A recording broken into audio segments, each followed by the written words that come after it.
Ms. Fortier for Mrs. Freeland, seconded by Ms. Leboutillier, moves that a Ways and Means motion to amend the Income Tax Act, related text and other text be concurred in.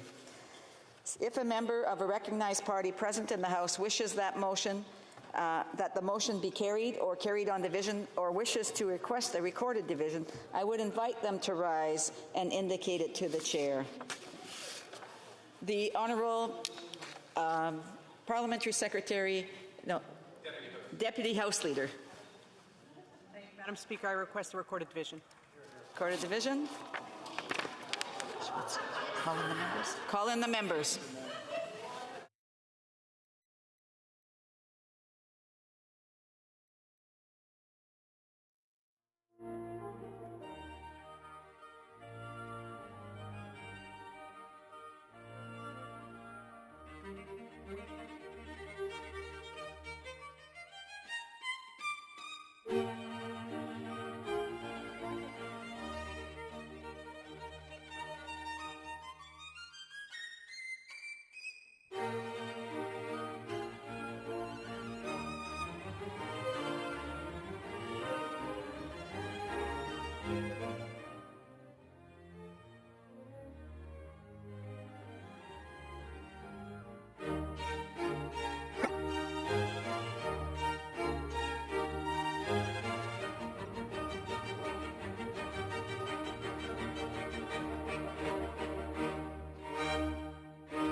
question est la suivante. The question is as follows. Ms. Fortier for Ms. Freeland, seconded by Ms. Leboutillier. Moved that a Ways and Means motion to amend the Income Tax Act, related texts and other texts be concurred in. La période de 10 minutes. The 10-minute period for members voting electronically has started, and the House will now proceed to the vote for members participating in person. In favor of the motion will please rise. Mr. Gerritsen. Mr. Champagne. Monsieur Champagne. Mr. Algabra. Mr. Algabra. Ms. Hutchings. Ms. Hutchings. Ms. Tassi. Ms. Tassi. Mr. Scarpelagia. Mr. Scarpelagia. Madame Saint-Onge. Madame Saint-Onge. Madame Fortier. Madame Fortier. Miss Murray. Ms. Murray. Miss Ing. Ms. Ing. Monsieur Miller. Monsieur Miller. Mr. Mendocino. Mr. Mendocino. Madame Leboutillier. Madame Leboutillier. Monsieur Serry. Mr. Serre. Mr. Housefather. Mr. Housefather. Ms. Vandenbeld. Ms. Vandenbeld. Madame Brière. Madame Brière. Mr. Biddle. Mr. Biddle. Mr. Fillmore. Mr. Fillmore. Mrs. Romanado. Mrs. Romanado. Monsieur Fergus. Monsieur Fergus. Ms. de Brusen. Mr. Brusen. Madame Bendayen. Madame Bendayan. Mr. Hardy. Mr. Hardy. Mr. Fisher. Mr. Fisher. Miss Sachs. Ms. Sachs. Mr. Beach. Mr. Beach. Mr. May Cambridge. Mr. May Cambridge. Miss Suds. Ms. Suds. Mr. Badaway. Mr. Badaway. Mr. Baptiste. Mr. Baptiste. Mr. Fragiscados. Mr. Fragiscados. Monsieur Drouin. Monsieur Drouin. Mr. Chang. Mr. Chang. Madame Martinez Ferrada. Madame Martinez Ferrada. Mr. McDonald Avalon. Mr. McDonald Avalon. Mr. Morrissey. Mr. Morrissey. Mr. Aldag. Mr. Aldag. Mr. Lewis Kitchener-Conestoga. Mr. Lewis Kitchener-Conestoga. Mr. Pulowski. Mr. Pulowski. Mr. Turnbull. Turnbull. Monsieur Zuberi. Monsieur Zuberi. Miss Hepner. Ms. Hepner. Madame Lapointe. Madame Lapointe. Monsieur Sainte-Marie. Monsieur Sainte-Marie. Madame Normandin. Madame Normandin. Monsieur Bergeron. Monsieur Bergeron. Madame Bérubé. Madame Bérubé. Monsieur Brunel Duceppe. Monsieur Brunel Duceppe. Monsieur Trudel. Monsieur Trudel. Miss Kwan. Miss Kwan. Mr. Cannings. Mr. Canning. Correction, Mr. Garrison. Mr. Garrison. Miss Blaney. Ms. Blaney. Miss Idlout. Ms. Idlout. Mr. Cannings. Mr. Cannings. Mr. McGregor. Mr. McGregor. Miss Barron. Ms. Barron. Miss Zarillo. Ms. Zarillo. Miss Gazan. Ms. Gazan. Mr. Descharlet. Mr. Desjardins. Mr. Blakey. Mr. Blakey. Miss May Sanish Gulf Islands. May Sandwich Gulf Islands.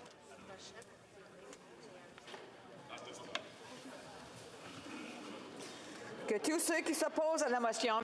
All those opposed to the motion will please rise. Miss Lanceman. Ms. Lanceman. Mr. Hallan. Mr. Hallan. Miss Lewis Haldeman Norfolk. Ms. Lewis Haldeman Norfolk. Mr. Aitchison. Mr. Aitchison. Mr. Malillo. Mr. Malello. Mr. Moore. Mr. Moore. Mr. Baldinelli. Mr. Baldinelli. Mr. Berthold. Mr. Berthold. Mr. Abultaif. Mr. Abultaif. Mrs. Gray. Mrs. Gray. Mr. Barrett. Mr. Barrett. Mr. Perkins. Mr. Perkins. Mr. Kelly. Mr. Kelly. Mr. Cooper. Mr. Cooper. Mr. Martel. Mr. Martel. Mrs. Roberts. Mrs. Roberts. Miss Ferrari. Ms. Ferrari. Mrs. Vecchio. Mrs. Vecchio. Mr. Williams. Mr. Williams. Mr. Waugh. Mr. Waugh. Mr. Lawrence. Mr. Lawrence. Mrs. Cramp-Nyman. Mrs. Cramp-Nyman. Monsieur Généreux. Monsieur Généreux. Mr. Tucker. Mr. Tucker. Mr. Van Papta. Mr. Van Popta. Mr. Gould. Monsieur Gould. Mr. Arnold. Mr. Arnold. Mr. Cram. Mr. Cram. Mr. Muse. Mr. Muse. Mr. Morantz. Mr. Morantz. Mr. Dowdle. Mr. Dowdle. Mr. Epp. Mr. Epp. Mrs. Wagenthal. Mrs. Wagenthal. Mr. Ruff. Mr. Ruff. Mr. Shields. Mr. Shields.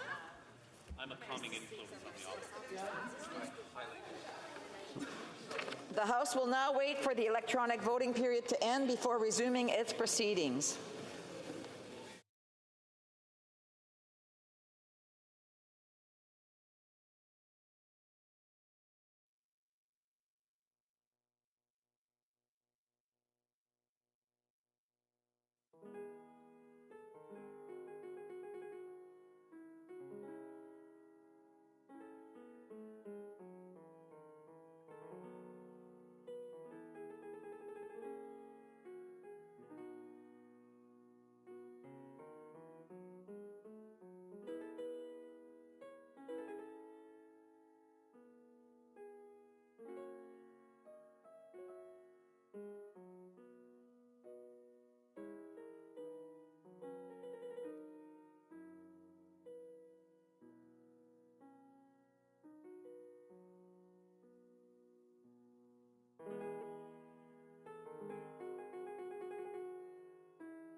Je désire informer I wish to inform the House that the electronic voting period has ended. des députés If members were not able to vote due to technical difficulties, they may now use the raise hand function and the chair will recognize them. member for Nepean. Madam Speaker, I vote for the motion. The honourable member for Willowdale. Madam Speaker, I vote in favor. L'honorable député de Pontiac. Je vote pour.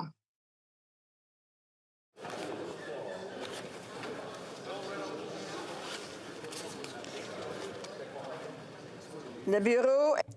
The table will now compile the results of the vote.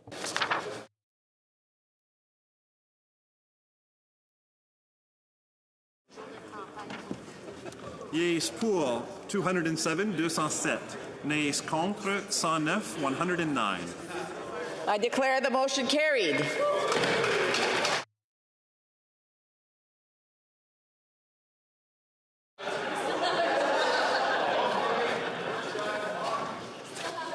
Madame Fortier. Ms. Fortier for Ms. Freeland, seconded by Mr. Champagne, requests permission to table a bill to execute certain parts of the Fall Economic Statement, tabled in Parliament on November 3rd, 2022, and certain provisions of the budget tabled on April 7th, 2022. This motion is deemed adopted. Ms. Fortier for Ms. Freeland, seconded by Mr. Champagne, moves that the bill be now read a first time and be printed. This motion is deemed adopted. When shall the bill be read a second time? At the next sitting of the House?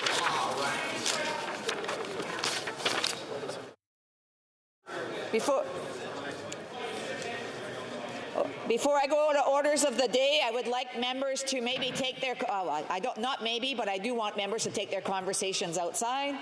Orders of the day, ordre du jour. Second reading of Bill C-27, an act on the digital charter.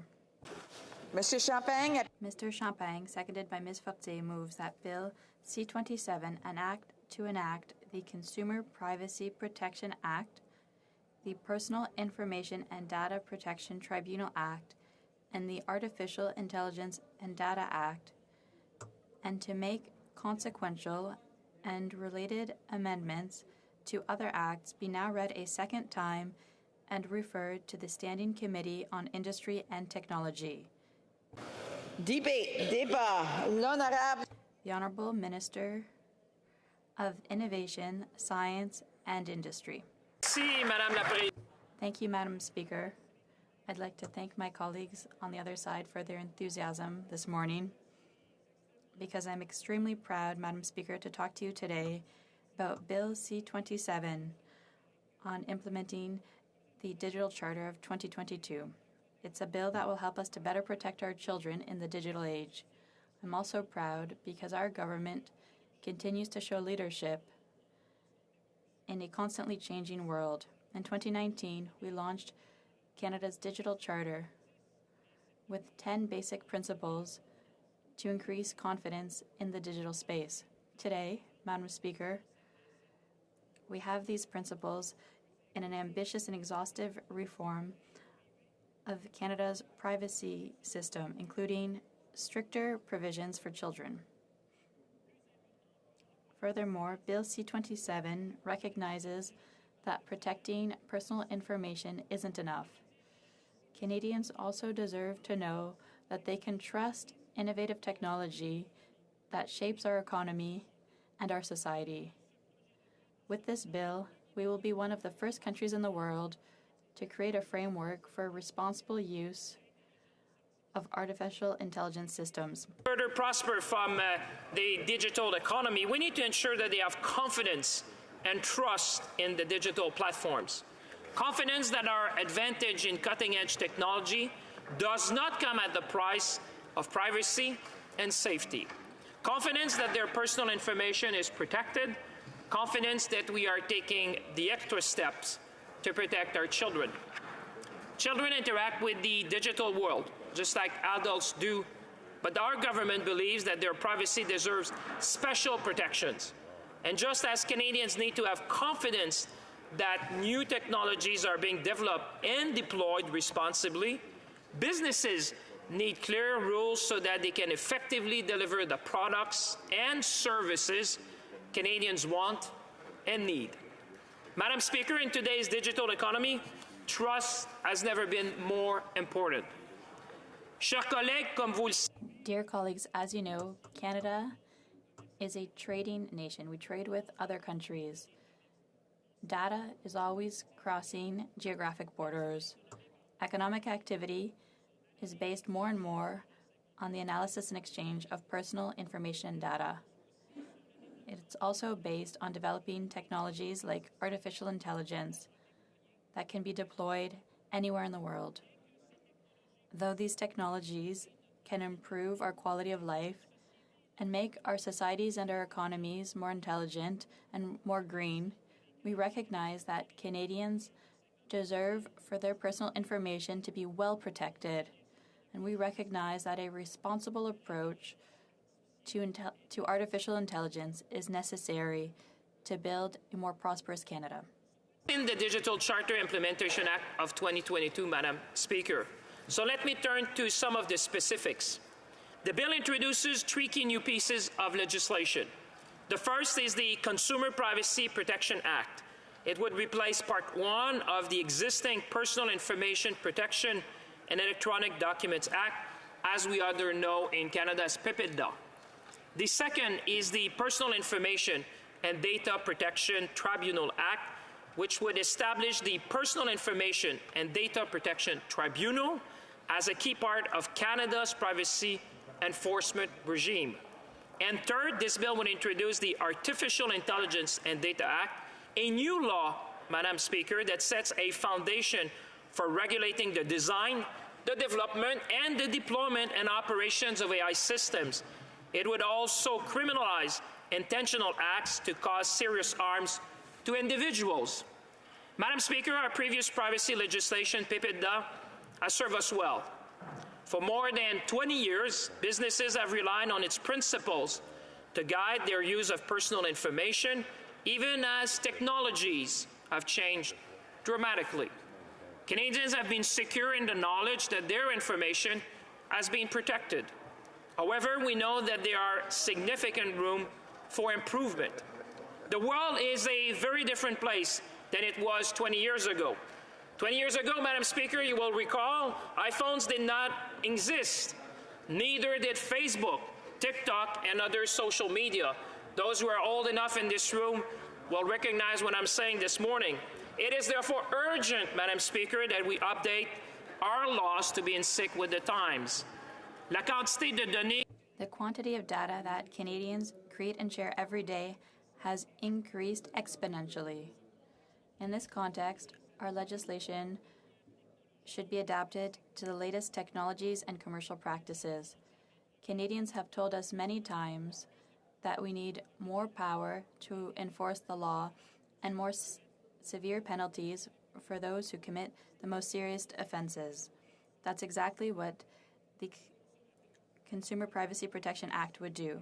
It would strengthen privacy protection for Canadians by giving much more power to the Privacy Commissioner. By protecting Canadians' data, especially that of minors, by providing clear rules to encourage Canadian organizations to innovate by using data responsibly.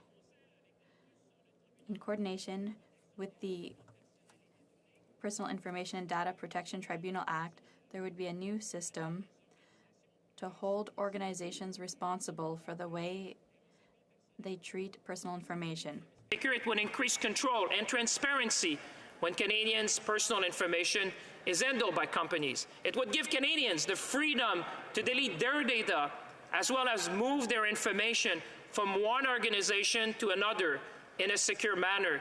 It would provide the Privacy Commissioner with broad powers, including the ability to order a company to stop collecting data or using personal information. It would establish a significant financial consequences for non-compliant organizations, among some of the toughest penalties in the G7. Madam Speaker, we heard from many stakeholders on the importance of privacy reform and got specific feedback for the effort that we've put forward by this government in the last Parliament, including from the Privacy Commissioner. Madam Speaker, we listen, and our bill is better for it, balancing strong privacy protections with responsible innovation. This bill reflects and builds on the strengths of prior work, but also ensures we are responding to new realities, as Canadians would expect from this House. For example, the Privacy Commissioner asked for greater discretion and power to ensure that his office would have the ability to prioritize the most important issues. We agreed. At the same time, we recognize that the needs of smaller organizations for timely guidance and advice are real. For this reason, the CPPA would enable the Privacy Commissioner to prioritize those organizations with the greatest needs when it comes to providing them with advice, while also supporting our small and medium-sized businesses to comply with this important legislation. We heard from organizations who said that they needed flexibility around data use in order to be innovative and competitive, arguing that new exceptions to consent proposed in the previous bill were either too narrow or too broad and potentially susceptible to abuse.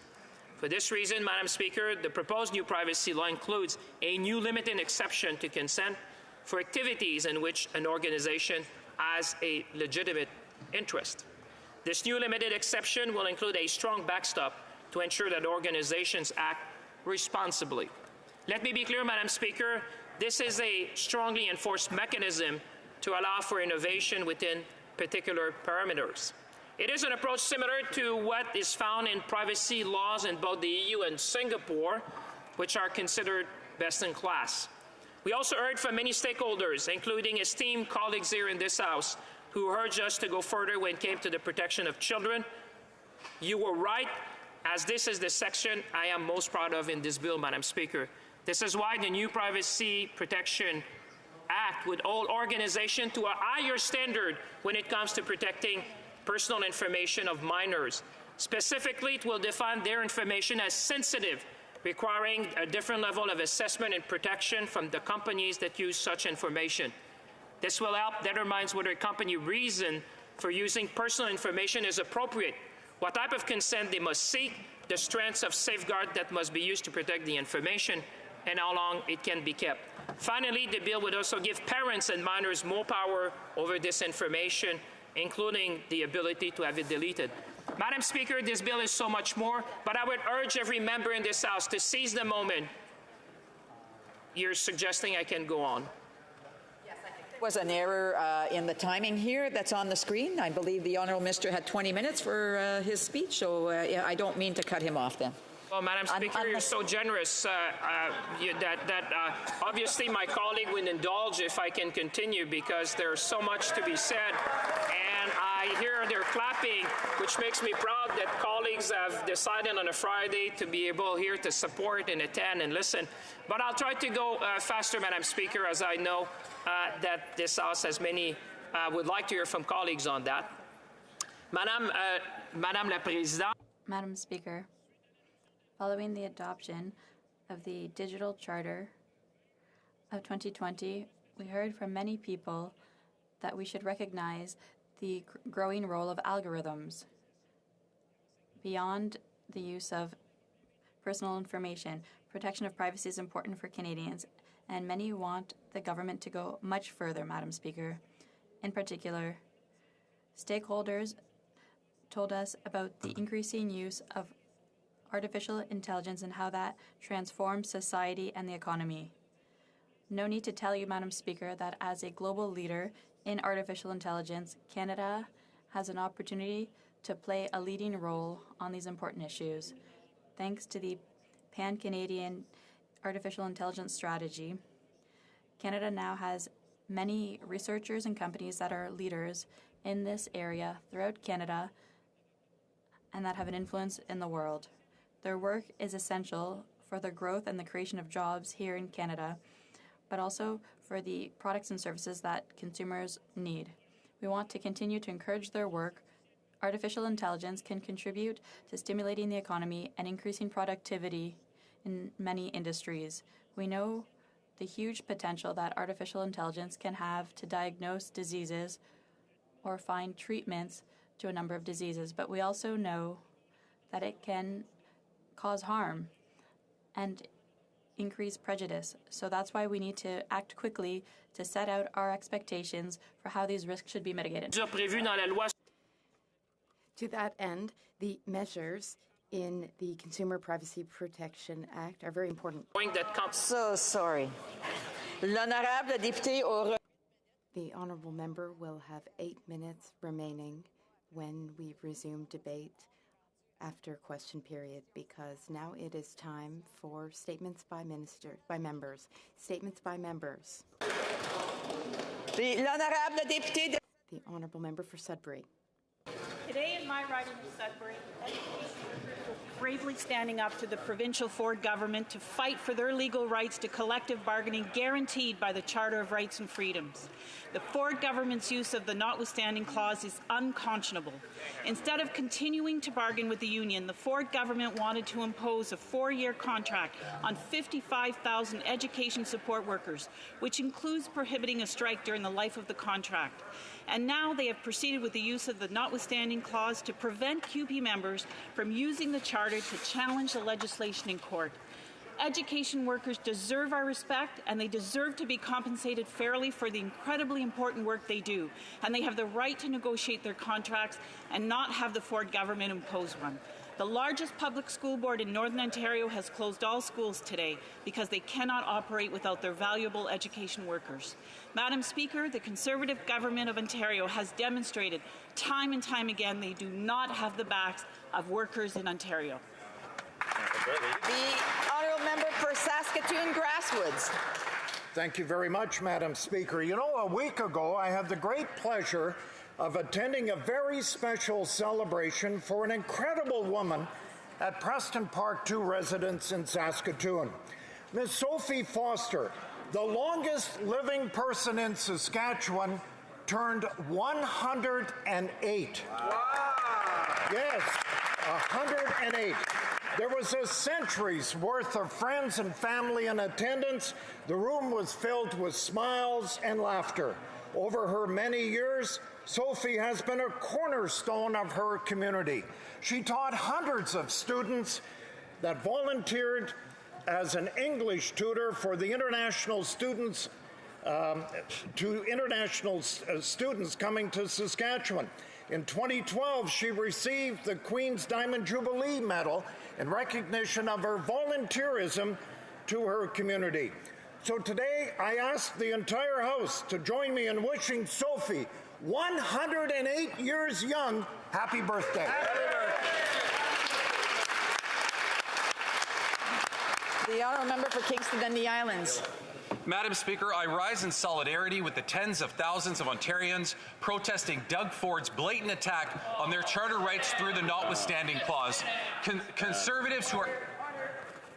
Remind the member that he does not have the floor, and his response here is inappropriate.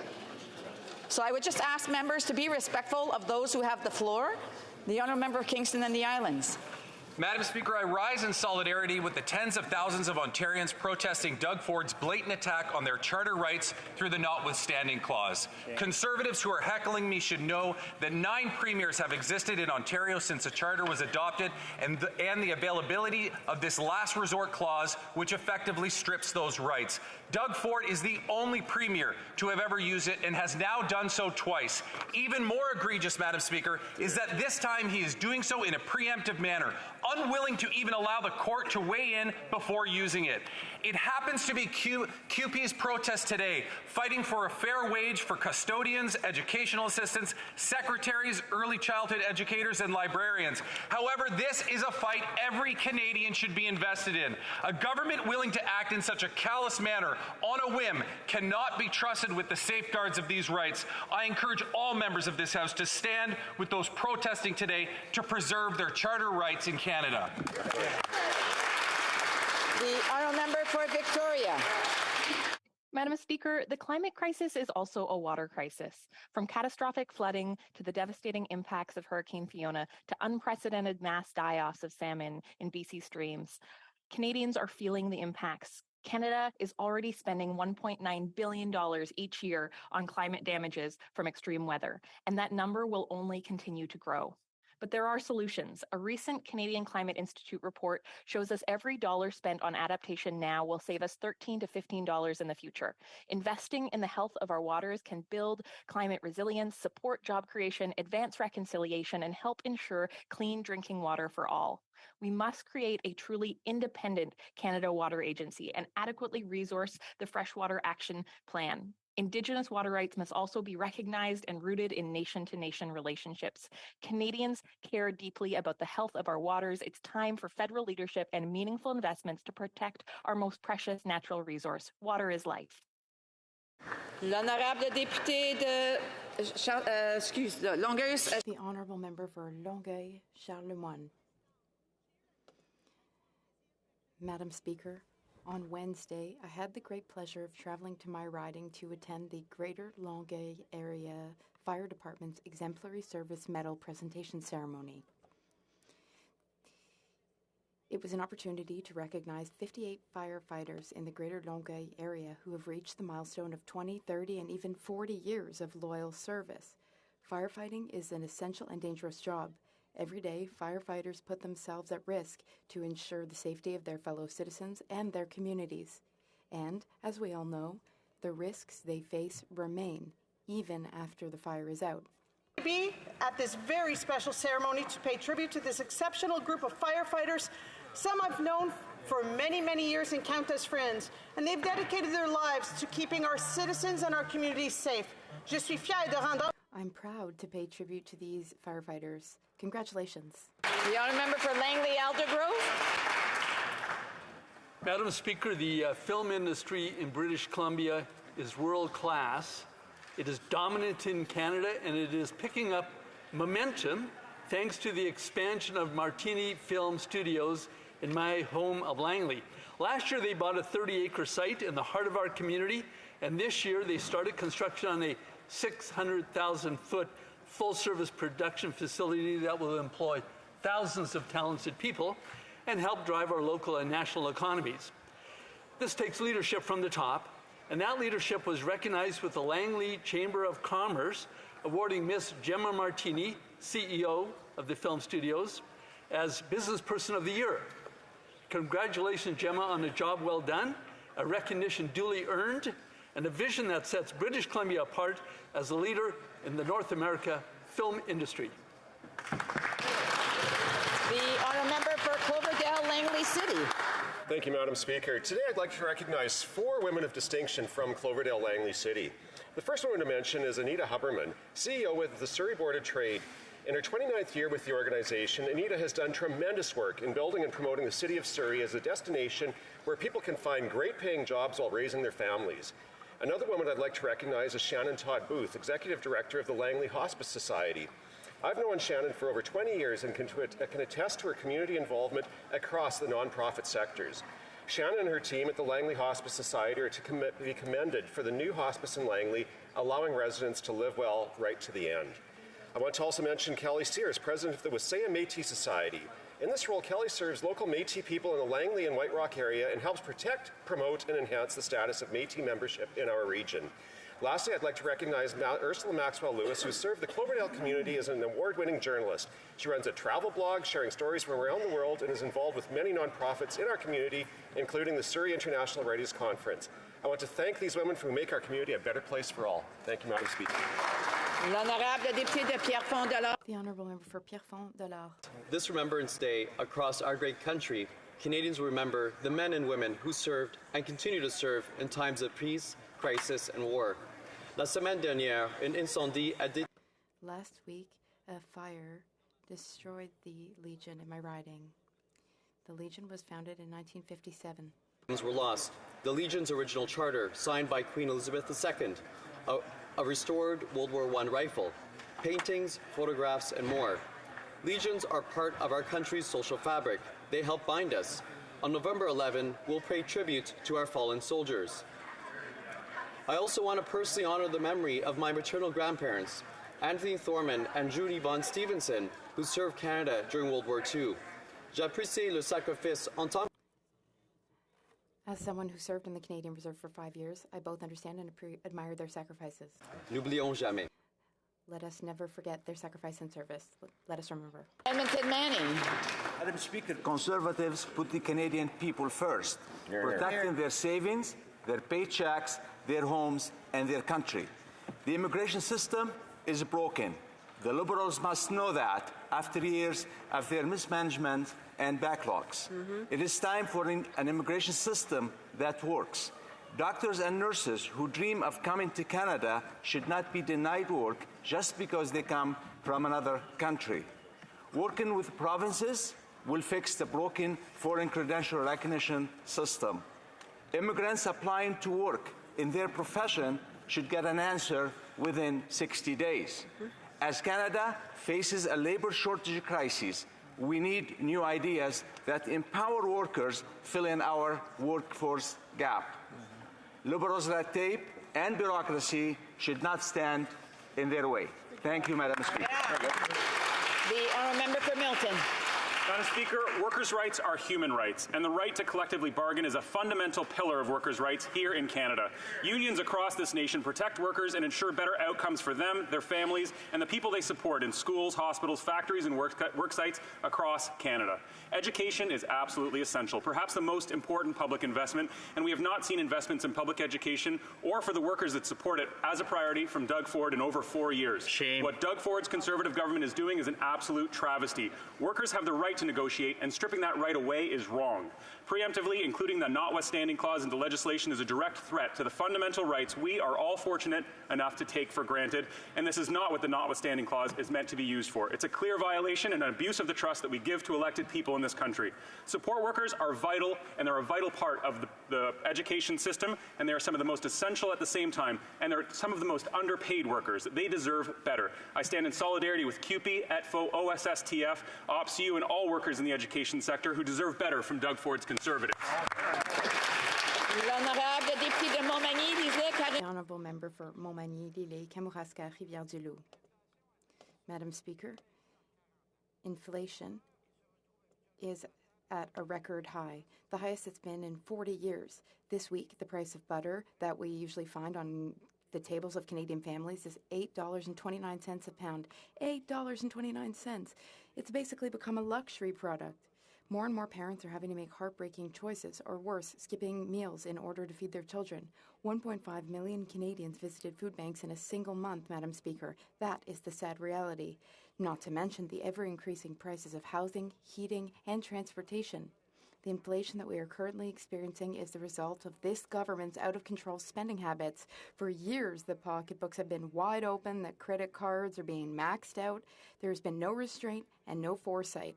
It's due to this recklessness that we have reached this point. But there's still time to course correct, Madam Speaker. If this government takes fiscal responsibility seriously, it can prove it by having no new taxes, no tax hikes in 2023, and no more carbon tax hikes. Speaker, not a day goes by without a senior reaching out to me worried about how they will heat their home this winter, or a family who fears their mortgage renewal interest rate will make their home unaffordable.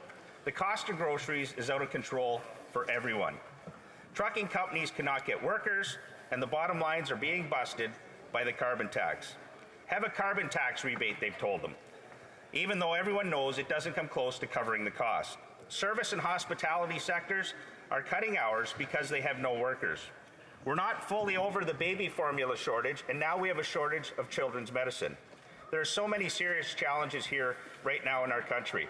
The problems affect every industry and every demographic. All the while, the coalition government votes to keep taxes on Canadians as high as their in-flight meals and hotel rooms. Madam Speaker, this government is out of touch and Canadians are paying the price. Hear, hear. L'honorable député d'Orléans. The Honourable Member for Orléans. Madam Speaker, November 6th to 12th is National Francophone Immigration Week. This 10th edition of this week is dedicated to the theme Our Traditions and Our Future. There will be a wide variety of unifying activities to celebrate the many different Francophone traditions and to reflect on a better future for all. There will be cooking courses, there will be training for the workforce, there will be speeches, school celebrations, all types of activities which celebrate social integration and language. The government understands the importance of Francophone immigration, which is why we strengthened our strategy for Francophone immigration by implementing targeted initiatives to reach our goal of 4.4% Francophone immigration outside Quebec by 2023. In conclusion, I would like to thank all of the people and organizations in Ottawa, in Orleans, and everywhere in Canada for their support and their important work in welcoming immigrants. The Honourable Member for Churchill, Kewanee, Newcastle. Madam Speaker, working people and people on fixed incomes across Canada are struggling. The highest levels of inflation in 40 years. Food bank usage has soared. Let's be clear, our federal and provincial governments are part of the problem. This inflation crisis is tied to the profiteering of billionaires who have hoarded their wealth on the backs of working people. Instead of putting a stop to it, Liberals and Conservatives keep helping out their billionaire friends. But working people have had enough. Today, I want to share my absolute solidarity with the 55,000 education workers and CUPE members who are fighting back against Doug Ford. He, like all Conservatives, claimed to stand up for working people until he got into power and started attacking them. The looming threat of austerity is something we must also oppose. Working people didn't create this crisis. Billionaires did. We need to tax the rich, close the loopholes, shut down offshore tax havens, and support working people and those on fixed incomes, CUPE members, and all workers fighting back for our kids, for our communities, for economic justice, for all of us. L'honorable député de...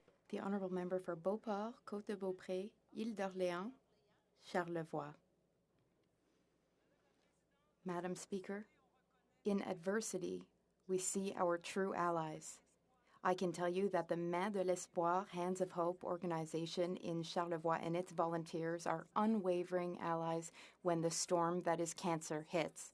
For 25 years, Mains de l'Espoir, located in Baie-Saint-Paul and La Malbaie in Charlevoix, has been accompanying, supporting, and offering services to people with cancer, their families, and their loved ones. They help with transportation. They accompany people to appointments. They listen. They offer support on a daily basis. And I could go on.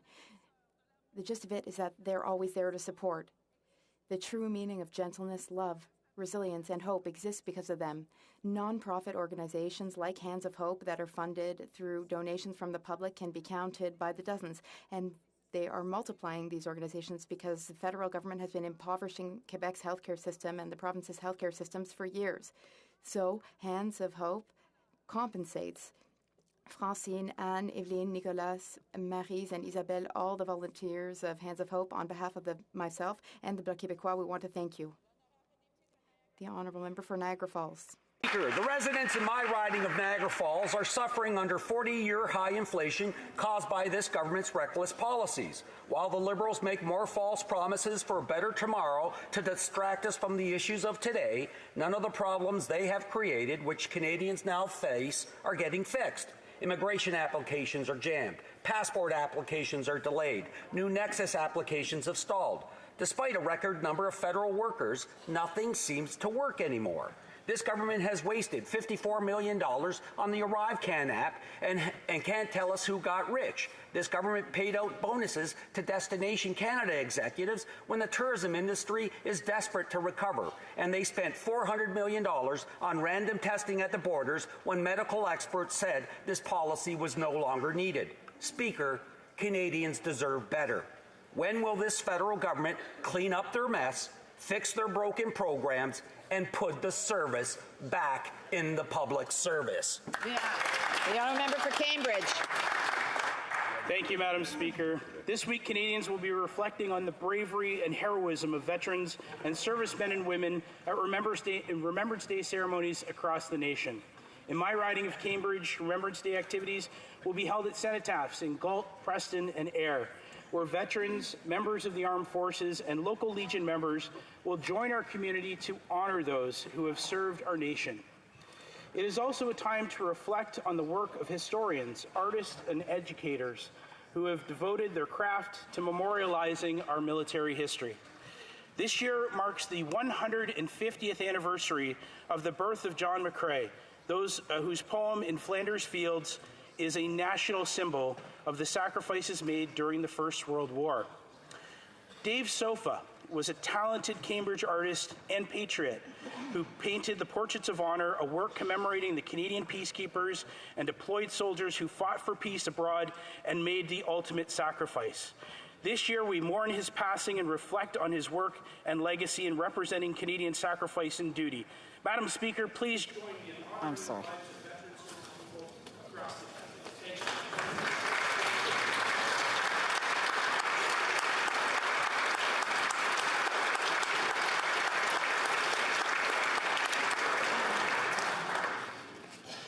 I do apologize for having cut a few of the members off. I know that the Speaker actually rose in this House this week to remind members to ensure that their statements fit within the timelines that is allotted. And today, there was quite a few of them that weren't. So I just want to remind members to make sure that their statements fall within the timelines in order to prevent from being cut off. I do apologize. It's not something that we like to do. It's something that we need to do to continue with the business of the day. Oral questions. Questions orales. The honourable member for Thornhill. The economic update released by the Liberals' costly coalition failed on every metric to address the cost of living crisis created by these Liberals' out-of-control spending. We had two demands: no new taxes on workers and seniors, and no new spending unless it was matched by equal savings. The newest inflationary plan triples the tax on home heating, on gas, on groceries, and added $21 billion to the inflationary spending that will drive up the price of everything. They ignored the one responsible thing Canadians needed. How could they have missed that part? Yeah. The Honourable Parliamentary Secretary.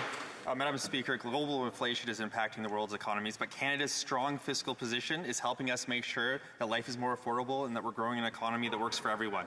Today, 11 million Canadian households will be receiving hundreds of dollars in their bank account because of the doubling of the GST benefit that's happening today. That includes over 50% of seniors, Madam Speaker, and students are going to save thousands of dollars because we're permanently eliminating interest on student loans. At the same time, Canada's workers are going to benefit from investments that we're making in clean technology that is already creating sustainable, clean jobs for everyone. The honourable member for Thornhill. The check is in the mail, but so are the credit card bills, the highest credit card bills that Canadians have ever seen. Spending is up 30% over pre-COVID levels, $500 billion plus. The 40% of all of those new spending measures had nothing to do with COVID. That's over $200 billion. And don't forget the fancy hotels and the Liberal insider contracts that of things we didn't need and things we didn't even get. Canadians are paying for all of this with a Liberal inflation tax caused by these Liberals' spending. That hurts families, it hurts seniors, it hurts workers. How could they be so? The Honourable Parliamentary Secretary to the Deputy Prime Minister. Madam Speaker, the fall economic statement shows that we're continuing to chart a fiscally responsible course. Canada has the lowest net debt and the lowest deficit to GDP ratios in the G7. Since the previous budget, we have decreased our deficit by $16 billion. And there are 500,000 more Canadians working today than before the pandemic, making Canada's economic growth the strongest in the G7. Investing in Canada, investing in Canadian workers is exactly the right decision, and that's what we're doing, Madam Speaker. The honourable member for Thornhill. Canada actually has the lowest projected growth of any advanced economy in the G7. It's on the 25th page of their last budget. Wow. The spending of this government, 30% higher. Do you think it's irresponsible that an inflation tax eating into paychecks of middle-class Canadians? 1 in 5 families are cutting down on their diets. The Prime Minister spends $6,000 a night on the most expensive hotel room in London, while Canadians can't even pay their rent. Yeah. They see the hypocrisy that every other Canadian sees. Yep. Why won't the member just finally condemn it? The Honourable Parliamentary Secretary. Madam Speaker, I am happy to talk about the fall economic statement because it puts forward a plan that grows our fiscal advantage by continuing to reduce our debt-to-GDP ratio, creates new sustainable jobs through the Canada Growth Fund, reduces credit card transaction fees for small business, accelerates Canada's clean transition, commercializes Canada's world-class research and development, invests in youth employment, cuts taxes for small business. We're making life more affordable. We're growing an economy that works for everyone, Madam Speaker. L'honorable député de Mégantic-L'Érable. The honourable member for Mégantic-L'Érable. Madam Speaker, the Finance Minister's big communication exercise showed once again that the Liberals are completely out of touch with the lives of Canadians. They failed miserably to present a solution to the out-of-cost spending by the Liberal government. The Conservatives had 2 demands: no new taxes and no new spending without matching savings. They're proposing even more spending, which will make the cost of living crisis even worse. $21 billion in new spending. Why did they refuse to reverse the tax increases? L'honorable ministre. The Honourable Minister. Merci beaucoup, Madame la. Thank you very much, Madam Speaker, and I'd like to thank my colleague for his question, and I'm very pleased to have an opportunity to talk about our statement. Today, 11 million Canadian households will be receiving GST benefits in their bank accounts. The Conservative members talk about tax increases, but I'm talking about tax credits. A doubling of the GST benefit for 11 million Canadians. That means real money in the pockets of people who need it. The Honourable Member for Mégantic-L'Érable.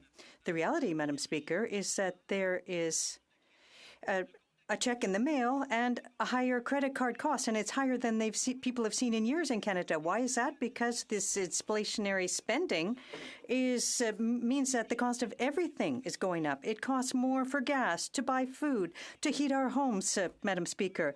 We had 2 demands to help all Canadians. No new taxes as of January 1st. And by not tripling the carbon tax. Why are the Liberals refusing to help all Canadians? Why are they continuing with their inflationary taxes?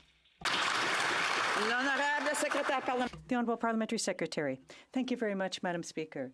We know that 8 out of 10 families are receiving more in tax credits and they're paying for the pollution tax. But I don't think that the Conservatives read our statement yesterday. We are going to be helping more than 500,000 Quebec workers with our new benefit for workers. That means $1,200 for a single Canadian who is working hard. Why, Madam Speaker, are the Conservatives opposed to helping Canadian workers? The Honourable Member for Saint-Jean. Madam Speaker, immigration is an asset, but with the new thresholds announced by the Liberals, it's clear that once again they're completely disconnected from the reality of Quebec. They seem to forget that it's Quebecers who, on the ground, offer all the services that newcomers have a right to expect, be it with respect to housing, health, education, and Francization. Everything that allows them to integrate.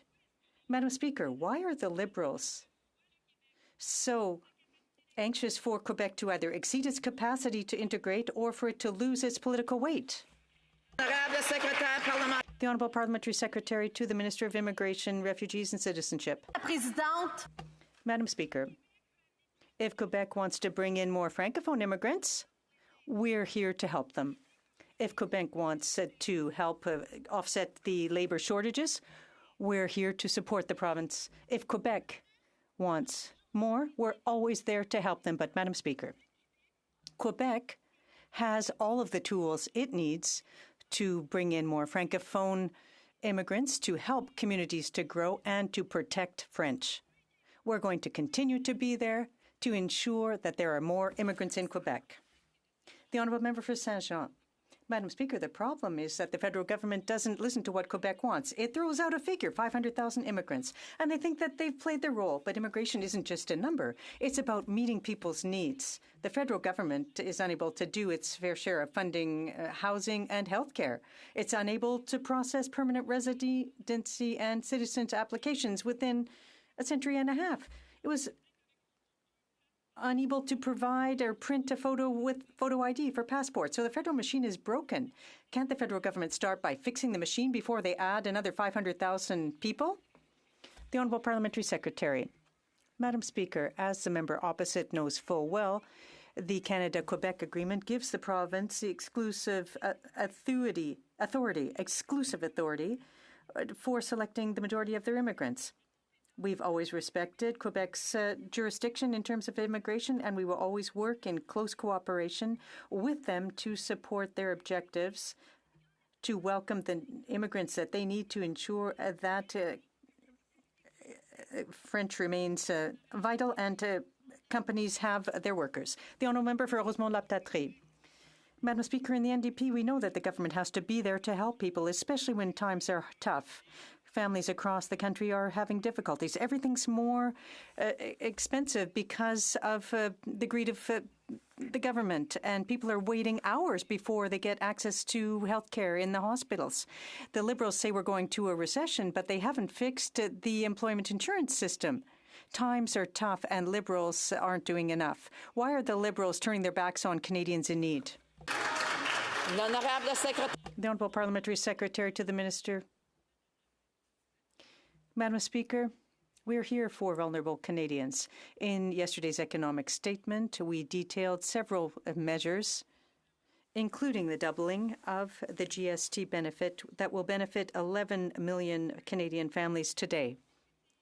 The member from the NDP is talking about doing more to help Canadians. We can't fuel inflation, but we do have targeted measures in order to help Canadians, the most vulnerable Canadians. Griesbach. Madam Speaker, it's no secret that grocery chains and big oil companies are making record profits, all while Canadians can't pay the bills. Not once in the government's fall economic statement did they acknowledge that corporate greed is driving up the cost of everything. The Liberals and Conservatives are standing by and doing nothing, while the wealthiest CEOs take advantage of hard-working Canadians. Families are doing everything right, Madam Speaker, but falling further behind. When will this government stop buddying up with CEOs and start working for Canadians? The Honourable Parliamentary Secretary. Madam Speaker, global inflation is affecting all of the world economies, but Canada's strong fiscal position is helping us make life more affordable. Today, 11 million households will be receiving money in their bank accounts thanks to the doubling of the GST benefit, and we're continuing to make sure that everyone continues to pay their fair share. We're doing this by implementing the Canada Recovery Dividend, by taxing share buybacks in public companies, and by strengthening anti-tax avoidance measures. It's the right thing to do. We're going to keep doing it, Madam Speaker. Yeah, I remember Calgary Forest Lawn. Yesterday's fall economic statement continues the inflationary spending of this costly coalition and fails to stop tax increases. Temperatures in Alberta have dropped below zero as the province gets blanketed in snow. Albertans are firing up their furnaces and are seeing their gas bills soar as the carbon and inflation taxes eat up their paychecks. Why won't the Liberals give Canadians some relief and cancel their plans to triple the tax on home heating? The Honourable Parliamentary Secretary to the Deputy Prime Minister and the Minister of Finance. Madam Speaker, Canadian workers need and deserve a robust industrial policy that will deliver good, sustainable, clean jobs. The Canada Growth Fund will help deliver billions of dollars of new investment required to reduce our emissions, grow our economy, and create those high-paying jobs.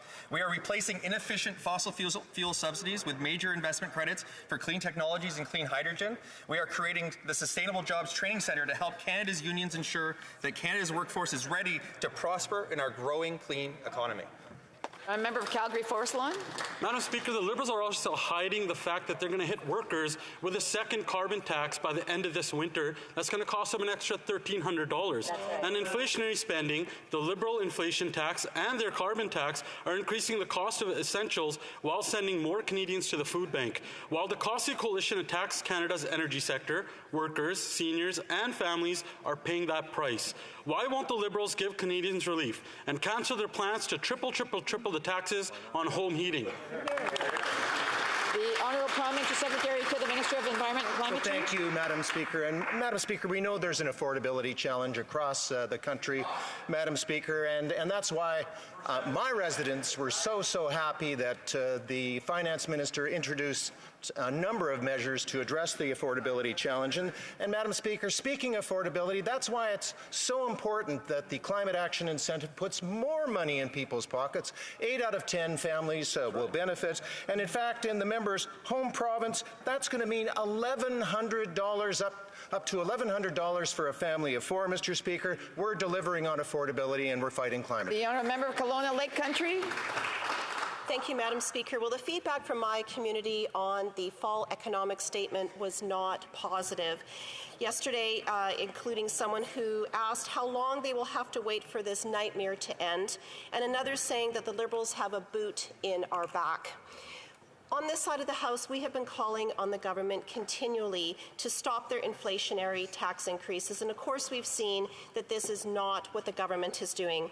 Why won't the Liberals cancel their plans to triple the taxes on gas, triple the taxes on groceries, and triple the taxes on home heating?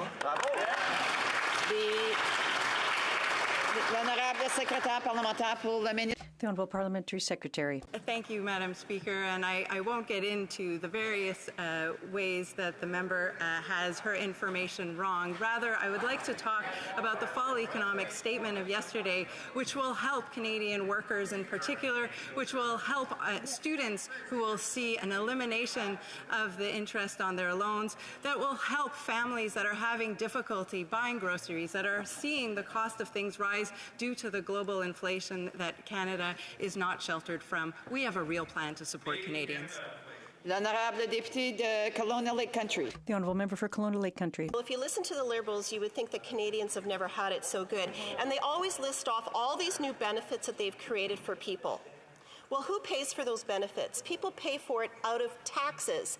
And then the government takes that, gives them a little bit back, and then they pat themselves on the back. And that's what's playing out here, Madam Speaker. Again, why won't the Liberals cancel their plans to triple taxes on gas, groceries, and home heating? The Honourable Parliamentary Secretary. Madam Speaker, we know that global inflation is affecting everyone, although Canada is in a pretty good position to be able to help those that are most affected. In fact, inflation in Canada is 6.9%, while it's higher than 10% in most in Europe. It's higher than 8% in the United States. And, you know, we put forward a plan that is fiscally responsible and helps invest in making life more affordable. The Conservative Affordable Plan is very straightforward. They want to stop fighting climate change, and they want to tap into the pensions of seniors right when they need it the most. It's not a responsible plan, Madam Speaker. The Honourable Member for Chicoutimi-Le-Fjord. Madam Speaker, the economic update brought down yesterday doesn't address the cost of living. We told the government that as there's some very high deficit will have a direct impact on Canadians. Significant consequences. The government didn't listen, and we've seen this is the worst inflation in 40 years. Can the government this time listen to us to guarantee that won't be any new spending, no tax increases? The Honourable Parliamentary Secretary to the Minister. Thank you, Madam Speaker. Now, I can talk about the deficit all day if the Conservatives want, but Madam Speaker, we have the lowest deficit of all the G7 countries. The economic statement yesterday shows that the deficit is 1.3%. We have the lowest debt as well among all G7 countries, while we have the strongest economic growth. Madam Speaker, I think that Conservatives should take a closer look at the figures. The Honourable Member for Chicoutimi-Le-Fjord. But what my colleague is saying is not dealing with inflation. It's the worst in 40 years. That's why 1.5 million Canadians are turning to food banks in a month. Yesterday, the Prime Minister tried to bring down a statement, but the problem is that it doesn't resolve the cost of living crisis. Can the Liberals modify their statement to ensure that there won't be any new spending and or any tax increases? The Honourable Parliamentary Secretary. Madam Speaker, the economic statement includes measures that will put money directly into the pockets of Canadians. Contrary to what the Conservatives are proposing, which means taking money away from the pensions of our seniors, or to attack the EI system at a time when we're facing economic instability globally.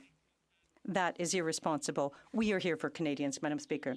The Honourable Member for Joliette. Madam Speaker, this week the heads of Quebec's hospital emergency rooms stated that the healthcare network were at the breaking point. And it's in this context that on Monday, the Minister of Health is meeting with his Quebec and provincial counterparts to discuss health transfers. But yesterday's economic update doesn't plan even a single penny between now and 2028. Madam Speaker, the breaking point in our hospitals is today, not in 2028, not next spring, today. Why is the minister going to show up in Vancouver empty-handed? The Honourable Parliamentary Secretary. Merci, Madame la Présidente. Thank you, Madam Speaker. And I'd like to thank my colleague for his question and for drawing attention to a very important topic.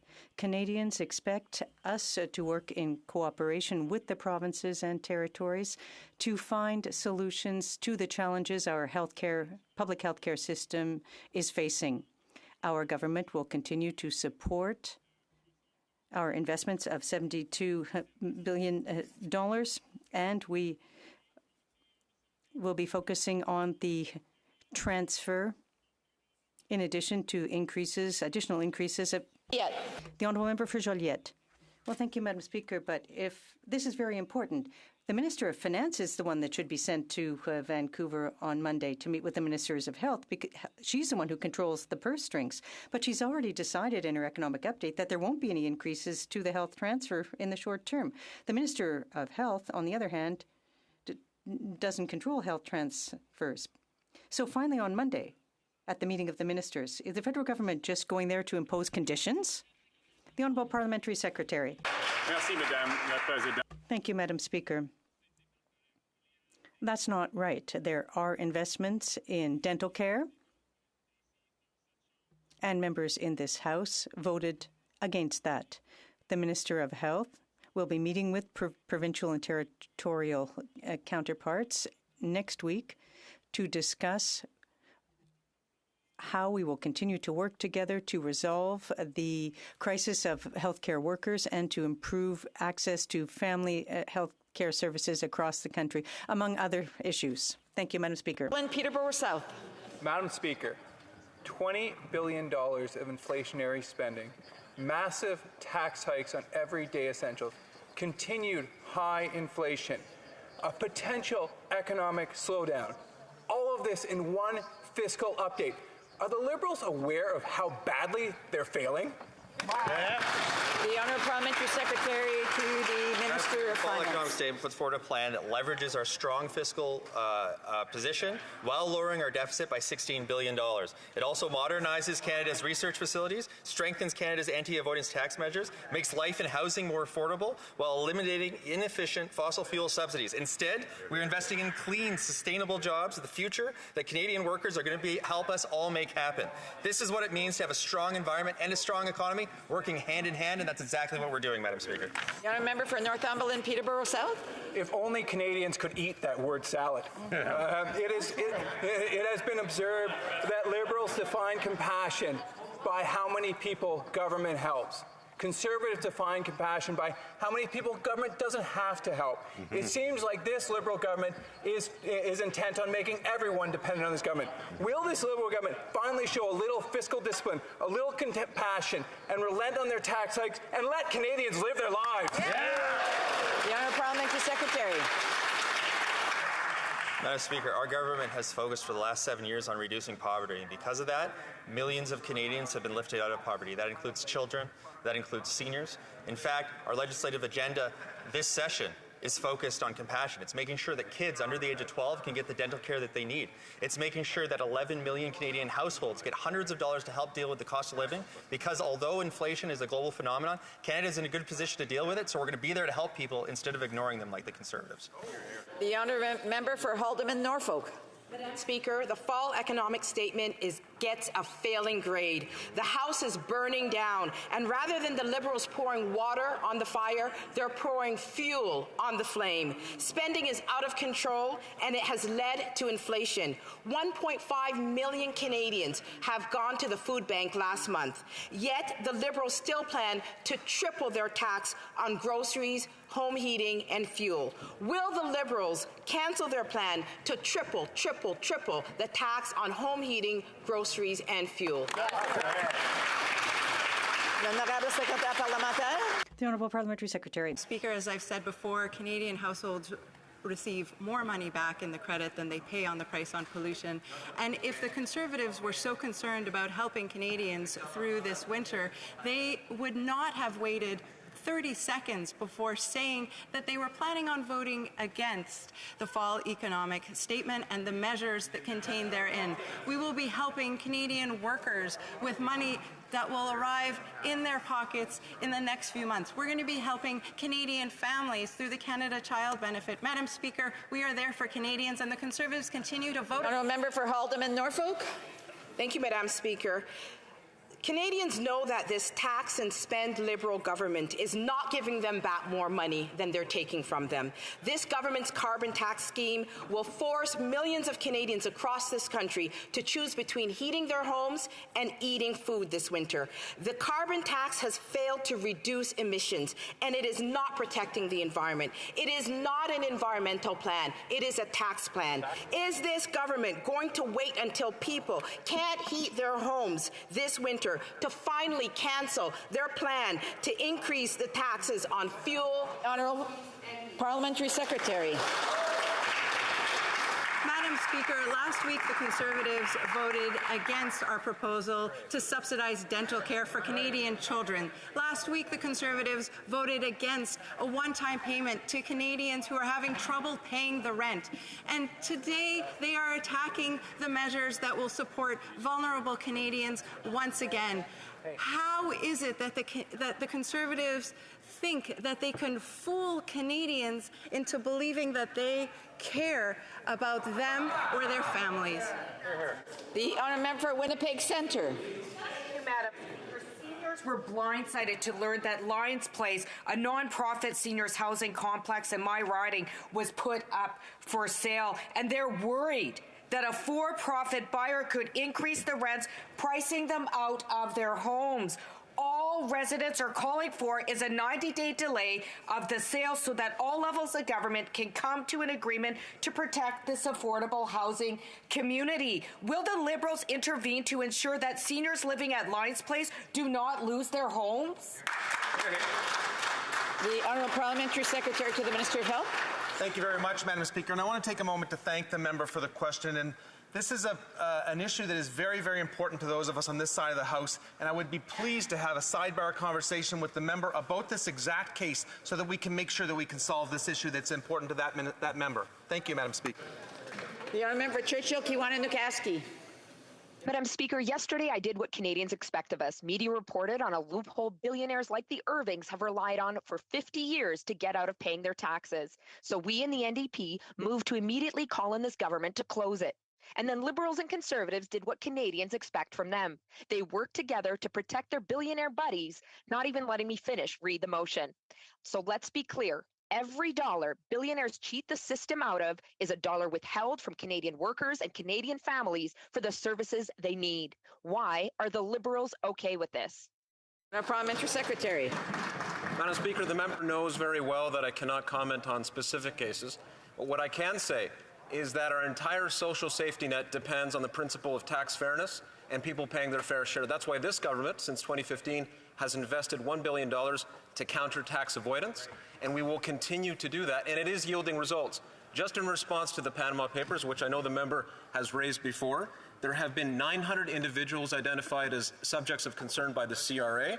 There's hundreds of audits that are being looked into and closed as well. Thank you very much. The honourable member for Egmont.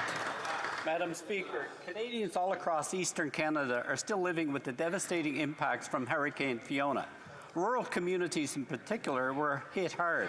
The school and fishing ports in the Evangeline region of my riding of Egmont had both destroyed during the storm, Madam Speaker. Now more than ever, they need to know how our government is going to stand by them and support the recovery of their communities. Can the Minister of Rural Economic Development tell this House and all Canadians how commitments from the fall economic statement from this government will ensure that we help our communities rebuild? The Honourable Minister. Madam Speaker, I want to thank my friend and colleague from Egmont for the question, but more importantly for his work during these terrific times of Hurricane Fiona.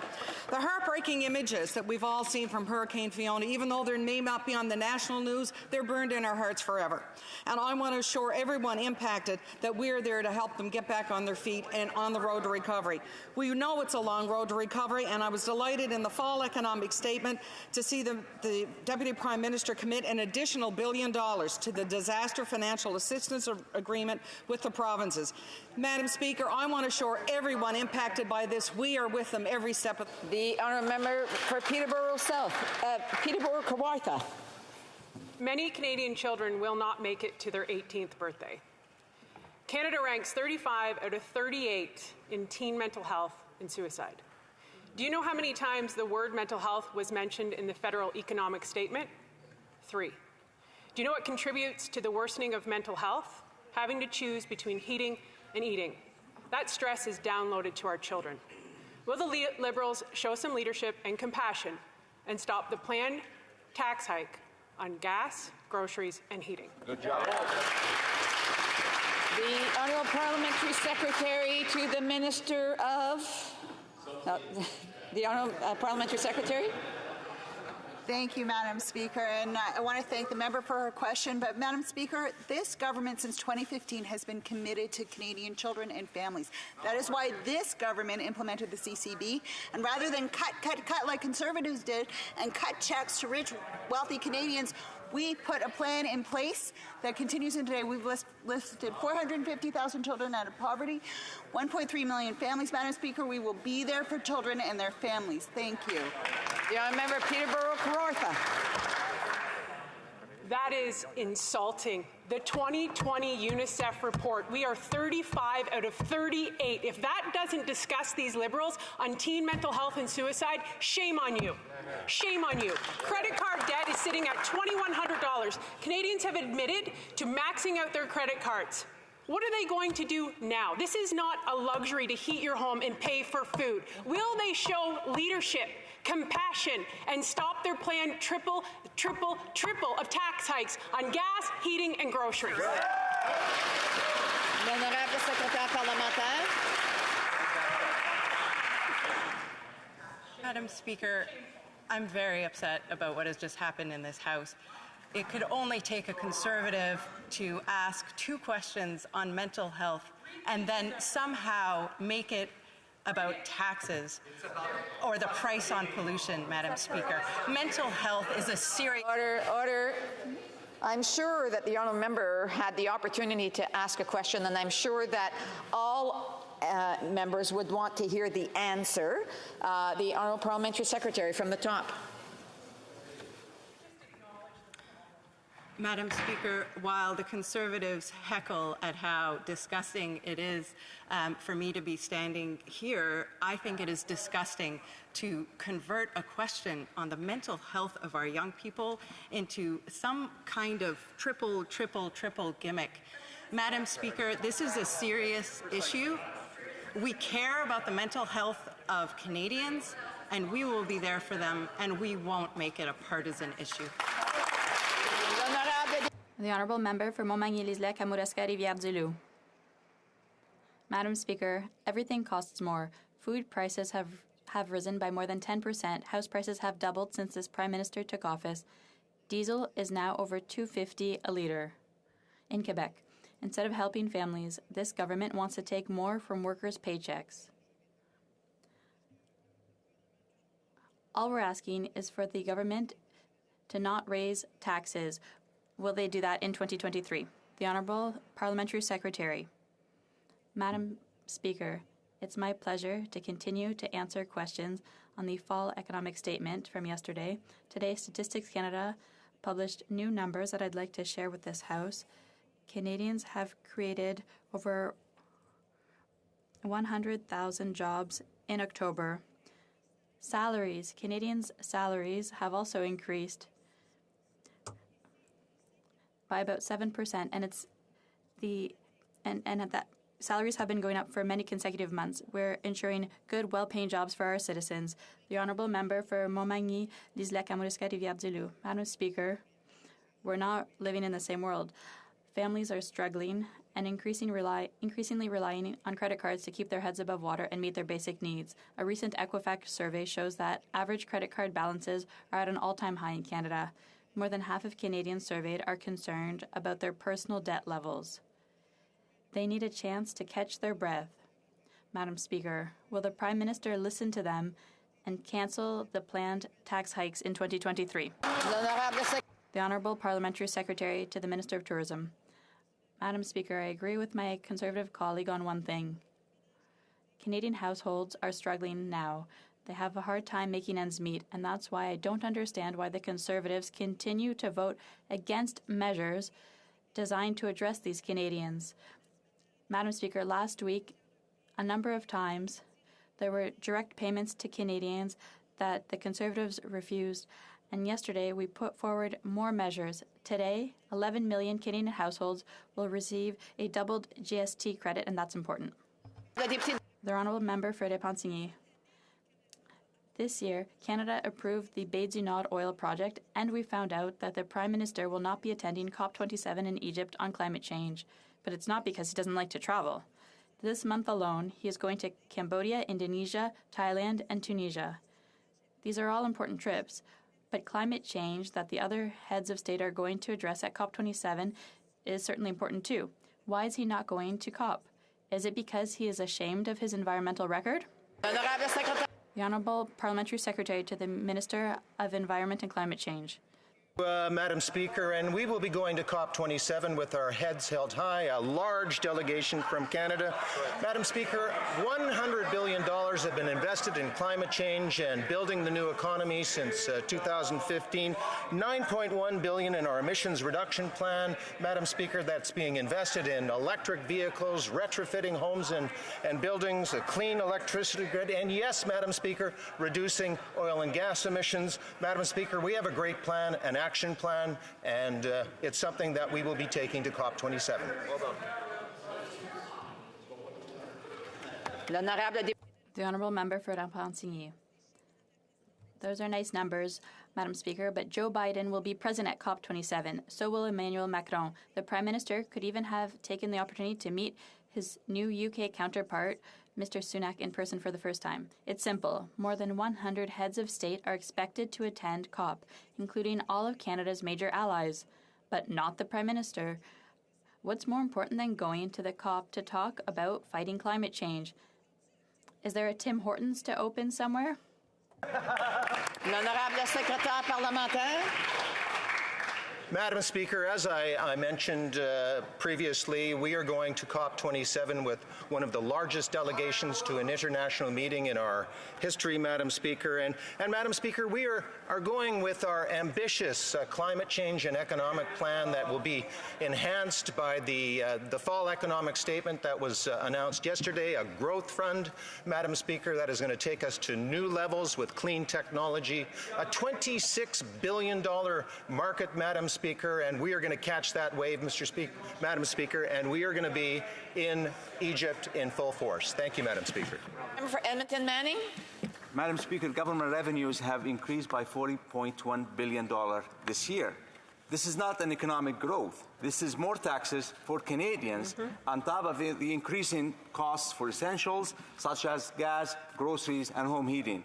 Why won't these Liberals give Canadians some relief and cancel their plan to triple taxes on gas, groceries, and home heating? The Honourable Parliamentary Secretary to the Deputy Prime Minister. Madam Speaker, we've said this plenty of times, but I think it bears repeating. the carbon price, the price on pollution, actually makes life more affordable for 8 out of 10. So if we followed the advice of the Conservatives, 8 out of 10 Canadian families would actually be worse off. And at the same time, that's not even dealing with the long-term costs of dealing with fires and floods and hurricanes. Madam Speaker, we're making investments today that are responsible, not just to make life more affordable, but to make sure that we're protecting the future for our kids. Member for Saskatoon University. Canadians are hurting.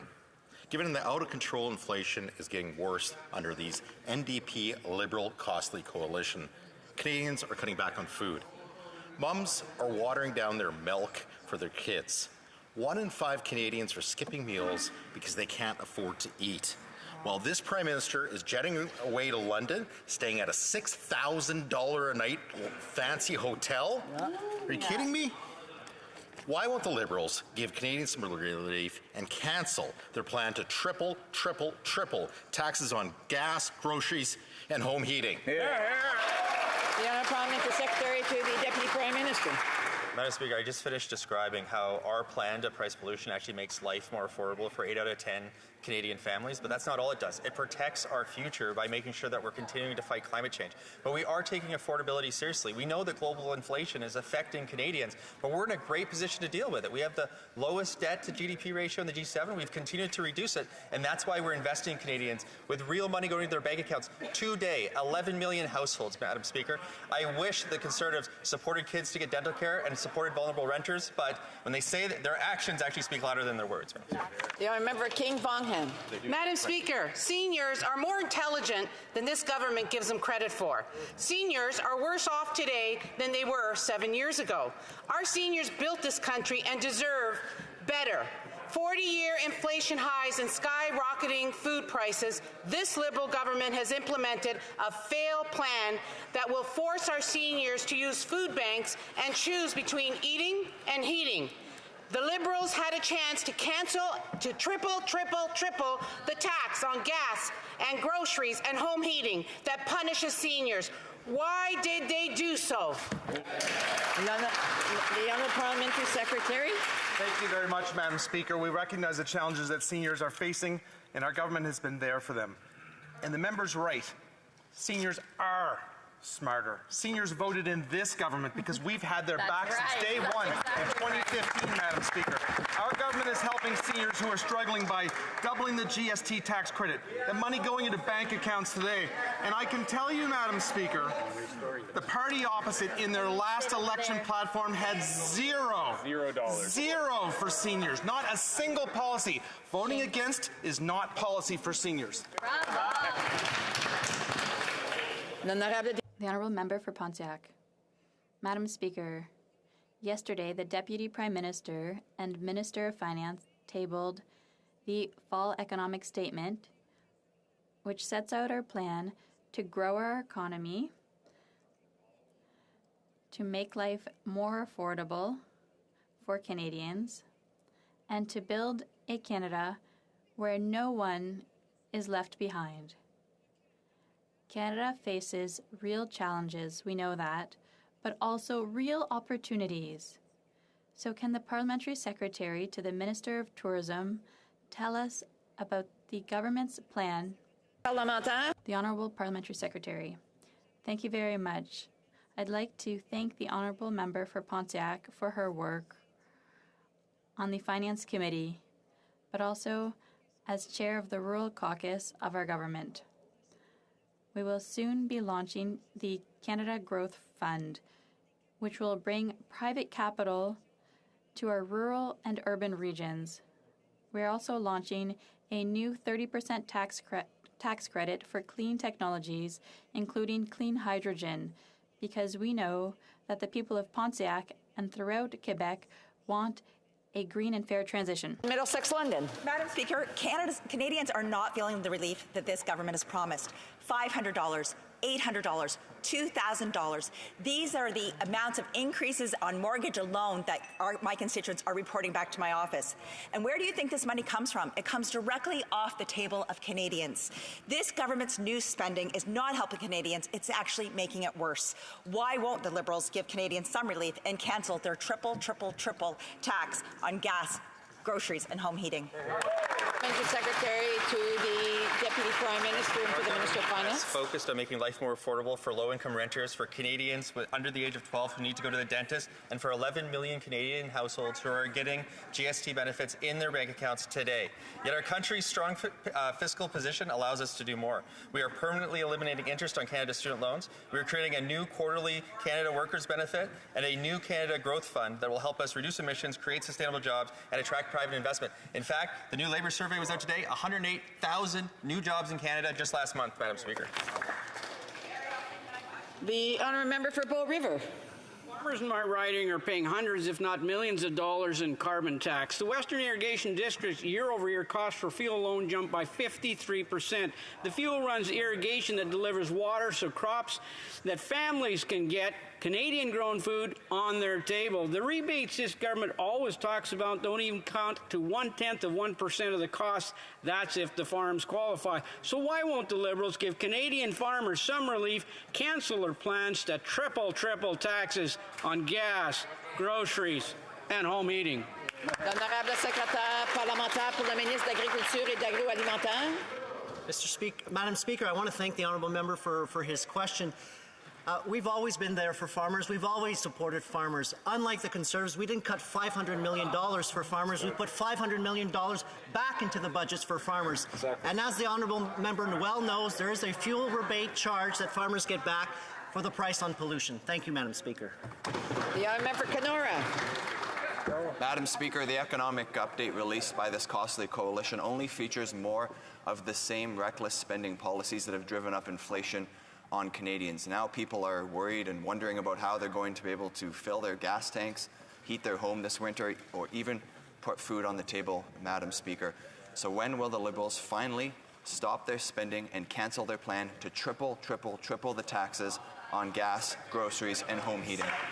Parliamentary Secretary to the Deputy Prime Minister and the Minister of Finance. Madam Speaker, if we cancel the price of pollution, it would make life less affordable for 8 out of 10 Canadian families. Our fiscal update has focused on making life affordable for Canadian families, as has our parliamentary agenda for this entire session. We really hope that the Conservatives will come on side and look for solutions instead of just suggesting that we cut into seniors' pensions and suggesting that fighting climate change just isn't worth doing, because both of those things are wrong and it's not responsible policy. The honourable member for Sudbury. Yesterday's fall economic statement showed that this government has a strong and concrete plan to help Canadians by investing in workers and jobs. FedDev Ontario has been working with small businesses all across Southern Ontario to provide support that will help them grow. Can the Minister of FedDev Ontario please tell this House about the work she is doing to support Canadians in Southern Ontario? The Honourable Minister. Madam Speaker, I'd like to thank my honourable colleague for that very important question. The investments that we have made and continue to make through the fall economic statement will grow the Canadian economy. We are drawing investors through the Canada Growth Fund, and we are upscaling and training workers towards a low-carbon economy through a sustainable jobs plan. The economic future for Southern Ontario is solid. It will be inclusive, diversified, and enable Canadians to reach their full potential. This is an economy that works for all Canadians. Thank you, Madam Speaker. The honourable for North Island Powell River. Madam Speaker, the Union of Veterans Affairs Employees has been raising the alarm about service delivery at Veterans Affairs Canada. They have serious concerns about the minister's ability to eliminate the backlog, manage human resources, and his plan to outsource service delivery to a private contractor. Veterans tell me that VAC's quality of service has been slipping and that they and their families are the ones paying the price. Does this minister understand that veterans need him to step up or step out? The Honourable Parliamentary Secretary, the Honourable Government House Leader, Parliamentary Secretary of the Government House Leader. Thank you very much for that question to my colleague from North Island Powell River. We'll certainly look into this and get back to her. Caring for veterans has always been a priority of this government. We reinstated a number of the veteran services offices after they were closed by the previous government. We will continue to work with veterans. I sincerely hope, Madam Speaker, that this can be an issue that we work across party lines because our veterans deserve the best. Thank you. The honourable member for Saanich Gulf Islands. Madam Speaker, the Honourable Minister of Transportation, I want to share with colleagues here what issue could possibly unite prairie grain farmers, the Grain Elevators Association, communities up and down the coast of Vancouver Island, and Coast Salish First Nations. It's the mismanagement coming out of the Port of Vancouver, Fraser, CN and CP, and the complete failure to be able to get prairie grain to a port on time, and that's why my communities have free parking for freighters that sit there while everybody loses money and the marine environment suffers. Please, Mr. Minister, please, what is the solution here? It's your portfolio. Honourable Parliamentary Secretary, the Honourable Minister of Transport. Thank you very much, Madam Speaker, for that question. I want to thank my colleague. I just want to assure her and all Canadians that the issue of vessel traffic management at the Gulf Coast is very important to me and to our government. A few weeks ago, I was in Vancouver, where I met with the Port Authority, where I met with stakeholders, including shippers and ag producers. The global and domestic supply issues are causing a complicated matter at the port. Madam Speaker, soon we will be tabling a bill in the House of Commons to modernize how we govern our ports. We've also announced investment to digitize our supply chains to help the flow of goods and make them more efficient. Madam Speaker, our government is acting, and this will also relieve pressure on inflation, Madam Speaker. Thank you very much. And that brings us to tabling of documents. The Honourable Parliamentary Secretary, the Government House Leader. We have a point of order. The Honourable Member Peterborough. Considerable discussion by the other side, and I think even might say it's misleading of the effect of the carbon tax on the Canadians. The reality is most Canadians are paying. The point of debate and not a point of order.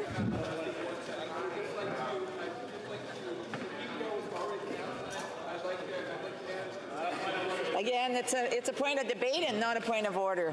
The Honourable Parliamentary Secretary, the Government House Leader, and before I go to him, I just want to apologize because the Honourable Parliamentary Secretary to the Minister of Veterans Affairs was online and I didn't see his hand up, and I do appreciate the Honourable Parliamentary Secretary to the Government House Leader standing up to respond to that question. Tabling of documents, the Honourable Parliamentary Secretary. Thank you very much, Madam Speaker. Pursuant to Standing Order 36.8a, I have the honour to table in both official languages the government's responses to 22 petitions. These returns will be tabled in an electronic format. Introduction of government bills. Déclaration de ministre. Statements from ministers. De délégation interparlementaire. Reports from interparliamentary delegations. Presenting reports from committees. Introduction of private members' bills. First reading of Senate public bills. We're on a roll here. Motions. Motion. Presenting petitions. The Honourable Member for Cloverdale, Langley City. Thank you, Madam Speaker. I have a petition here to present today. It relates to the horrific war in Ukraine. But in this case, it's from a slightly different perspective. There are also members of families of Russian descent and Belarusian descent, people living in Canada. And many of those citizens do not support Putin's war on Ukraine, the aggressions and the tragic loss of lives that we're seeing. And so this petition is to the IRCC looking at pathways for immigration to Canada for those who do not support the war on Ukraine from Russia and Belarus. Thank you, Belarus. Thank you, Madam Speaker. Thanks. Presenting petitions, the Honourable Member for Kitchener Centre. See you tomorrow night then. Honored to rise to present a petition this morning calling for the Government of Canada to introduce a guaranteed livable income for all Canadians. The petitioners recognize that a guaranteed livable income would establish an income floor below which no Canadian would fall and would reflect regional differences in the cost of living. It would be progressively taxed based on income, that it would reduce poverty across the country, thereby reducing demand on social services, law enforcement, and health care, and that would provide a social safety net for all Canadians. Thank you. Presenting petitions, the Honourable Member for Ottawa Centre. Thank you very much, Speaker. Appreciate the recognition. I have two petitions that I want to present on behalf of my constituents of Ottawa Centre. Speaker, as we all know, climate change is real, and it's a concern for all of us, and something that I hear regularly from members of my community in Ottawa Centre. The first petition both of the petitions actually deals with the issue of climate change. The first one talks about the role that businesses, that companies can play in protecting our environment, and to ensure that they are also abiding by human rights. And it's asking for the House of Commons to adopt human rights and environmental due diligence legislation that would require companies to prevent adverse human rights impacts and environmental damage throughout their global operations and supply chain, and require companies to do their due diligence, including by carefully assessing how they may be contributing to human rights abuse or environmental damage abroad, by providing access to remedy when harms occur, and result in meaningful consequences for companies that fail to carry out and report on adequate due diligence, and also calls for establishing a legal right for people who have been harmed to seek justice in Canadian courts. The second petition, also on the issue of climate change, Madam Speaker,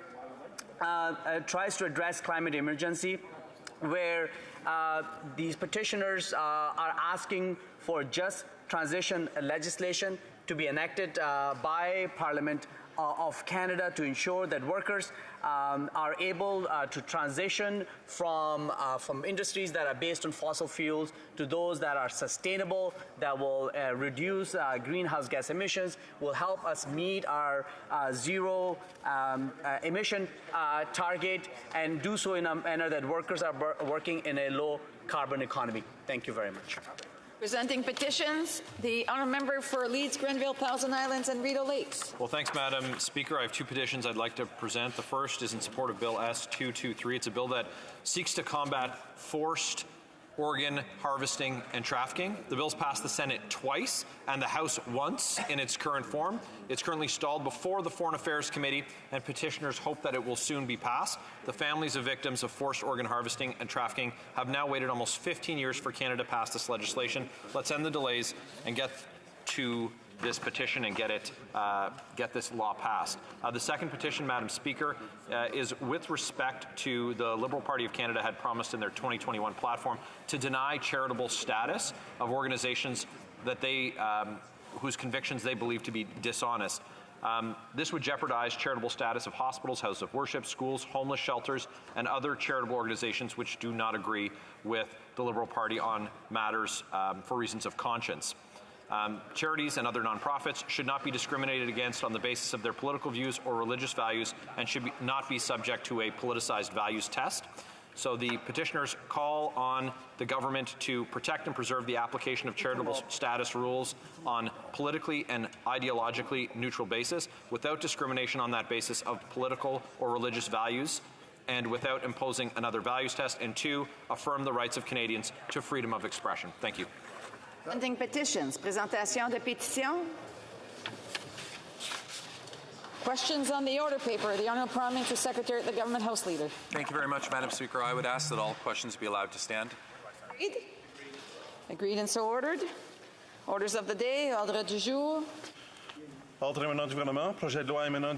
Government orders, government bills, Commons, resuming second reading of C-27, Digital Charter Implementation Act 2022.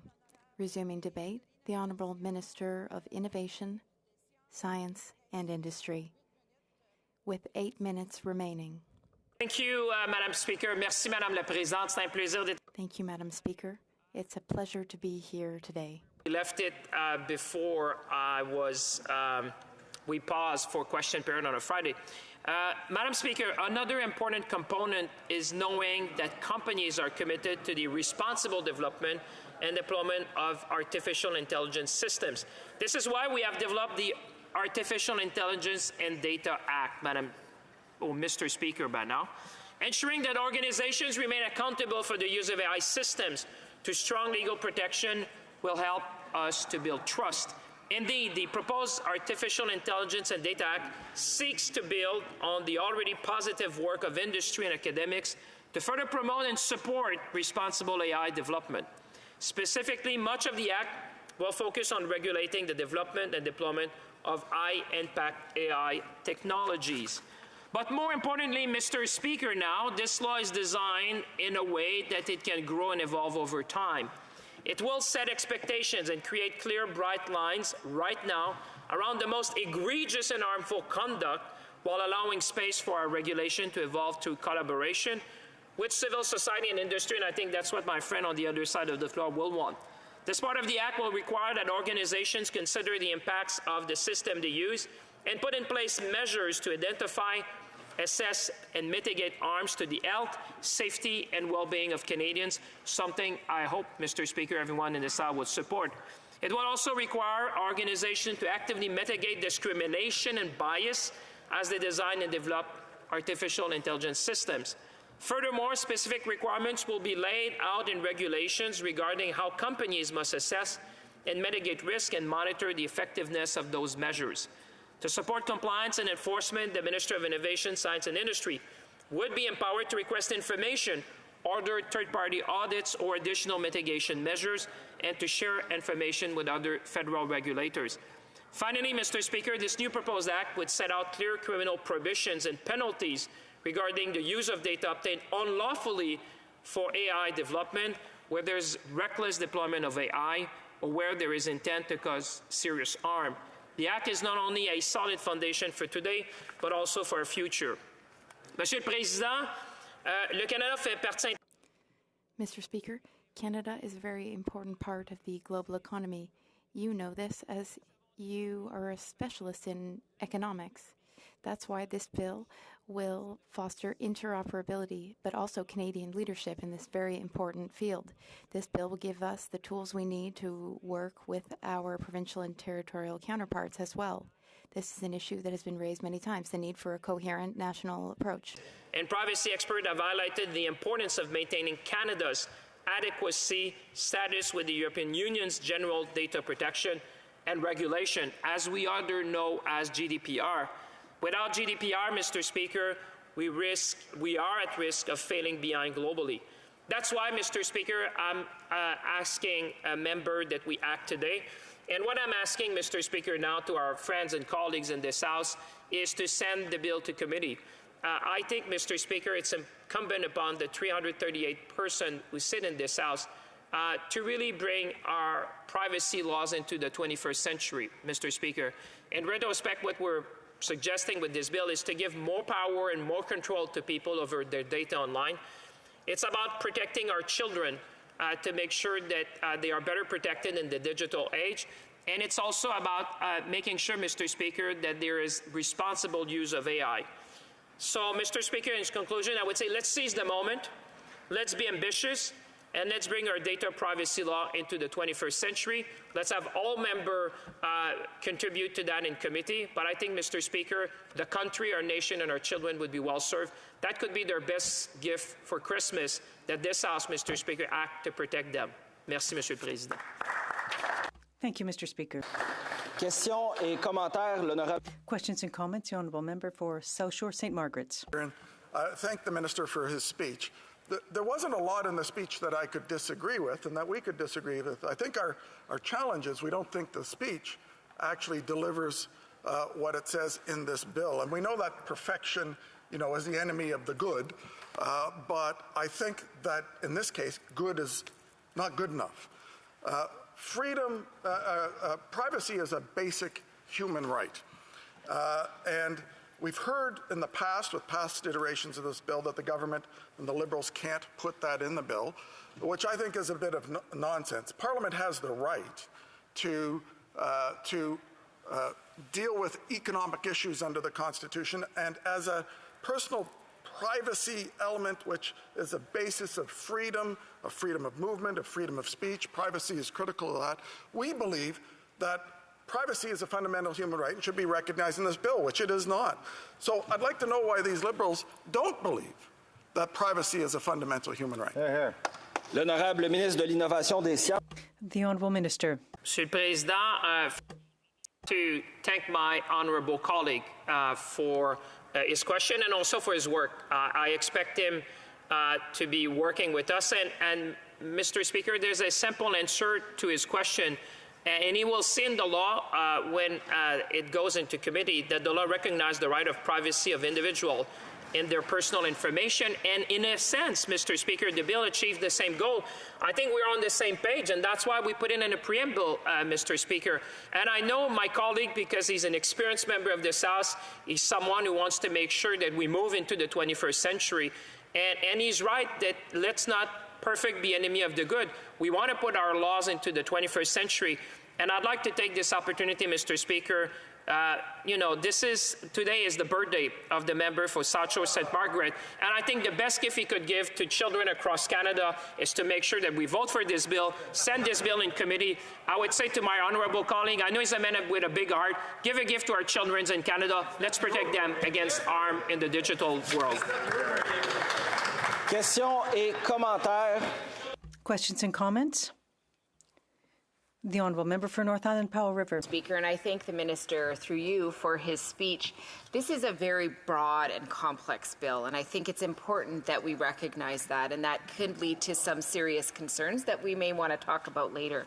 But part of this bill creates the new Personal Information and Data Protection Tribunal, which can overrule the new enforcement actions and fines imposed by the Privacy Commissioner. What I'm concerned about, Mr. Speaker, is the vagueness of the membership of the tribunal, with many appointed by the government. Would this not just be potentially either a political tool or perceived as a political tool for the government to turn over rulings they just don't like? Thank you. L'Honorable Ministre. The Honourable Minister. Thank you, Mr. Speaker. For her question and thoughtfulness in this regard, because she understands, like I do, how important this is for society to move and to have I would say, modern privacy laws that will protect Canadians. And, this is about giving more power to people over their data and control. To her point about the tribunal, Mr. Speaker, I think that in terms of procedural fairness, we have heard a lot. I mean, the point I would say to my honourable colleague, we listen to a lot of people in that. The fact that we have specialized tribunal is something which is quite common in our country, where you have a commissioner which has regulatory power and power to demand action from companies who do not comply with the Act. But I think in terms of procedural fairness, we always have this check and balance with a tribunal. I can assure her that the thinking behind the bill is to have specialized, I would say, people who are specialized in the area in order to make sure that we have the best possible ruling in that, so that we can make sure that the enforcement of the Act is also enshrined in the law, but also that we have judicial review in a way that would be from people who are well-versed in the field. And as she well knows, obviously these decisions can be appealed to the Federal Court of Appeals. So there's a lot of safeguards, I would say, and this is really meant to make sure, Mr. Speaker, and to my honourable colleague, that we have the best possible people who understand privacy law, who understand the digital world, who can make rulings that would serve Canadians. Questions et commentaires. L'honorable. Questions and comments? The Honourable Member for Nunavik Bay James EU. Thank you, Mr. Speaker. We know that C27, which defends the anonymous nature of people, but we know that the digital world plays an increasingly large role in our lives, and there are many exchanges of information, and they're happening very quickly. This bill was designed to give individuals a dignity that they should have had a long time ago. Will this be transferred to the experts who will tell us about the shortcomings contained in this bill? Thank you. Mr. Speaker, I'm happy to see you in the chair. And I'd like to tell my colleague opposite that what we could give young people in terms of a gift, the best gift we can give them, is to send a C27 to committee so that the issues raised can be studied in an appropriate fashion. She's right in her preamble to say that C27 contains a number of items. It will give individuals more control over their online information. And for me as a parent, what's important is to protect children in a digital world and to guide in artificial intelligence so that it's used properly. So I think that bringing this bill up to date is something Canadians want, and I think I can reassure my colleague. We had C11, we've had a number of experts, we've gathered comments, and know that we have one of the best pieces of legislation in the world. And so I'm happy to hear that my colleague opposite agrees that it would be a good gift to our young people to send this bill to committee so that we can adopt it as quickly as possible. Questions and comments. The Honourable Member for Sudbury. L'honorable député, pardon. Or the Honourable Member. Merci, Monsieur le Président. Je veux remercier. Thank you, Mr. Speaker, and I'd like to thank the Minister for his remarks. I think it's very important for Canadians to protect their privacy. The Committee on Access to Information Privacy and Ethics. And one thing we've heard in some of these committee meetings is that the privacy rules in Europe are stronger. And I'm wondering if you can explain to us how this legislation will bring Canada on par with Europe in terms of privacy. Donc, je tiens à m'excuser auprès de l'honorable député. I'd like to apologize to the Honourable Member for Hamilton Mountain. And in 1 minute, the Honourable Minister. Well, I can answer more quickly, and thank you for giving me a minute, Mr. Speaker. I'd like to thank my colleague for all of her work on this file, and my parliamentary secretary, who's done exceptional work at committee. As you know, I don't play a big role at committees, Mr. Speaker, but with this bill, what we're seeking to do is to maintain an equivalency with the GDPR. The European legislation is something we're familiar with. It's fundamental, Mr. Speaker. What we want to do with this law is to make sure that we maintain adequacy with GDPR, which is the law that you have in Europe to protect privacy. And I think this is very important. It's important for Canadians, but it's also important for businesses. And I think my colleagues on the other side of the aisle will really understand that passing this is fundamental for small and medium-sized business across our nation who need to share information with colleagues in Europe, be able to do so. And I think this is the best way that we can do that. And with that, Mr. Speaker, I'd say thank you.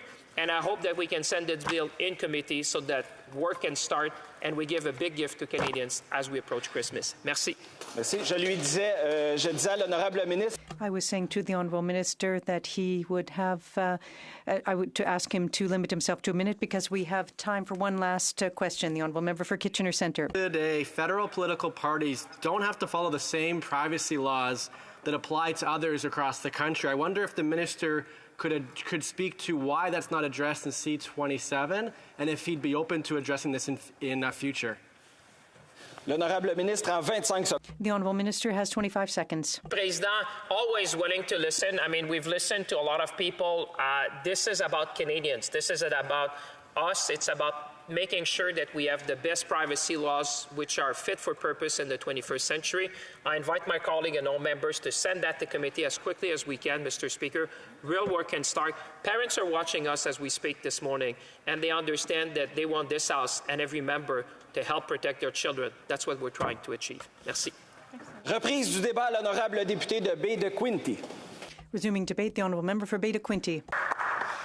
Mr. Speaker, 34 years ago, the Supreme Court said that privacy is the heart of liberty in a modern state. In the words of Justice Gerald Laforêt of the Supreme Court of Canada in 1988, it is worthy of an individual, it is worthy of constitutional protection. All Canadians are worthy of having their privacy respected, and it is our duty as parliamentarians to do our best to protect the Canadians' privacy rights, especially as we struggle so much for it today. C27, formerly C11, is designed to update Canada's federal privacy sector privacy law, the Personal Information Protection Electronics Documents Act, or PIPEDA, and to create a new tribunal and to propose new rules for artificial intelligence systems. It's a reworking of C11, and it has three components: the Consumer Privacy Protection Act, Personal Information and Data Protection Tribunal, creating a new tribunal, and Artificial Intelligence and Data Act. This bill applies to Canadians' private rights. It doesn't apply to CSIS, RCMP, or CSC. That and other government-held data is governed by the Privacy Act. Privacy laws for Canadians have not been updated in 22 years, and Europe updated the General Privacy Protection Regulation in 2016. So 22 years ago, when we last updated this act, the member from South Shore St. Margaret's is turning 21 years old. But, you know, we had big changes, big changes in society back then. Back then, we'd just gotten past the Y2K scare, the time when we were looking at what's going to happen when over to computers from 1999 to 2000 when the clock changed over. I remember being in certain areas and you didn't know if the power was going to go, what was going to happen. People listened to music on CD Walkmans. Apple was over a year away from launching a cutting-edge new technology called the iPod. And less than 30% of Canadians actually owned a cell phone. The most popular cell phones were the Motorola Razrs, the flip phones. Nokia had a brick phone where you texted using the number pad, and almost no web browsing capabilities. And the most sophisticated app was called the Snake. A fledgling Canadian telecommunications company was just starting, and it was called BlackBerry. So that's how long it's been since we've updated our laws. And today, 22 years later, data collection is getting more sophisticated and surveillance is more of the norm than the exception. Apple Watch announced this week, or a few weeks ago, it can track and tell when a woman is ovulating. What is concerning, and we're going to talk a lot about data for good and data for wrong, is that this technology can tell if a woman skips a cycle and then can identify if there's been a miscarriage or an abortion. So this is very concerning when we look at this. Our Fitbits, our Webbit history, our Apple phones themselves can tell us how many steps we did a day. And sometimes if you're in Parliament, it's about 10. Sometimes you want to get home, if you're door knocking, it's about 25,000. Really important, but that information is also letting those regulators know where we've been and where we're going and where we live. Facial recognition technology can identify a face like a fingerprint. And sometimes that's been good. We've heard from law enforcement that uses that sometimes for human trafficking. But sometimes that's wrong when we're identifying people in a street and identifying their name and their data and, again, where you've been. Think of Minority Report. When everywhere you went, you're identified. It didn't matter where you're going or where you've been. That's something that can happen with facial recognition technology. And Google and Amazon listens and collects to our data in our bathrooms, in our living rooms, in our kitchens, in our cars. How many times have we just been involved in conversations and Siri says, sorry, what was that? Siri is always listening. Amazon is always listening. And speaking of cars, they are cell phones on wheels. When you connect to a rental car, and a lot of us rent cars, and you see 5 or 6 other phones that have been in the history, well, that car has downloaded all the data from your phone into that car. So a lot of times right now, if you see that in your rental car, that car holds your information, which is very, very concerning. There's many examples where it's hurt Canadians in the last several years. Tim Hortons, 2 summers ago, had a data breach where it collected every time you rolled up the rim. It also told you and told Tim Hortons where you went afterwards. If you went home, where you were staying, it collected all that data, and it was a big problem. We studied in the Ethics Committee facial recognition technology, and there was a company called Clearview AI, which took 2 billion images off the internet, including a lot of ours, and just gave them to the police. So there was no consent. The information just went, and it ended up in the hands of law enforcement.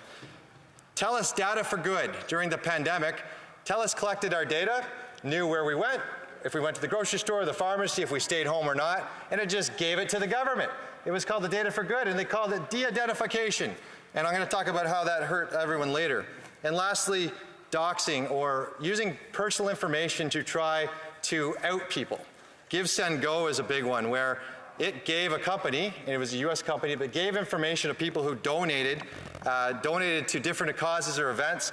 And at one point, Google had identified all those donors on a website and told them exactly where they lived. So everyone's information, when they donated to a company, was given then and outed, and that was terrible. Surveillance has not just resulted in a wholesale destruction of privacy, but mental health crisis in children and youth as well. And I'm glad to hear the minister speak about children and youth, because data has certainly, and it continues to affect them. Canada's federal government has repeatedly failed to take privacy seriously and construct a legal framework that protects the rights of Canadians in the digital age. This bill normalizes surveillance and treats privacy not as a fundamental human right, not even as a right to consumer protection, and to make the point very clear, nowhere in the document for C27 does it state that privacy is a fundamental human right. It should be the crux of new legislation to update privacy laws, if not the outward premise, with a statement hammered in the preface till the end in Bill 27 and followed through to the entire document. But it's not there. It's nowhere. And therefore, it holds no value that this bill does not use the statement from the onset. It should be the pillar to which the bill is designed and led. Only a strong bill will ensure that Canadians' privacy rights are protected, and by omitting it, this bill is very weak, making it easier for industry players to be irresponsible with your personal data. It's ironic, as Canada has signed on to the UN Declaration of Human Rights and the International Covenant of Civil and Political Rights. And that's where the bill starts and ends, with its failure to properly address privacy to Canadians. Conservatives believe that Canadians' digital privacy and data needs to be properly protected. This protection must be a balance which ensures Canadians' digital data is safe and that their information is properly protected and used only with their consent, while not being too onerous to be detrimental to private sector business. You see, it's a balance. Now let's be clear. We need new privacy laws. In fact, it's essential to Canadians in this new digital era and to the growing digital future. But C27 needs massive rewrites and amendments to properly protect privacy, which should be a fundamental right to Canadians. The bill needs the balance between a fundamental right to privacy and privacy protection and the ability of business to responsibly collect and use data. It also needs more nuance.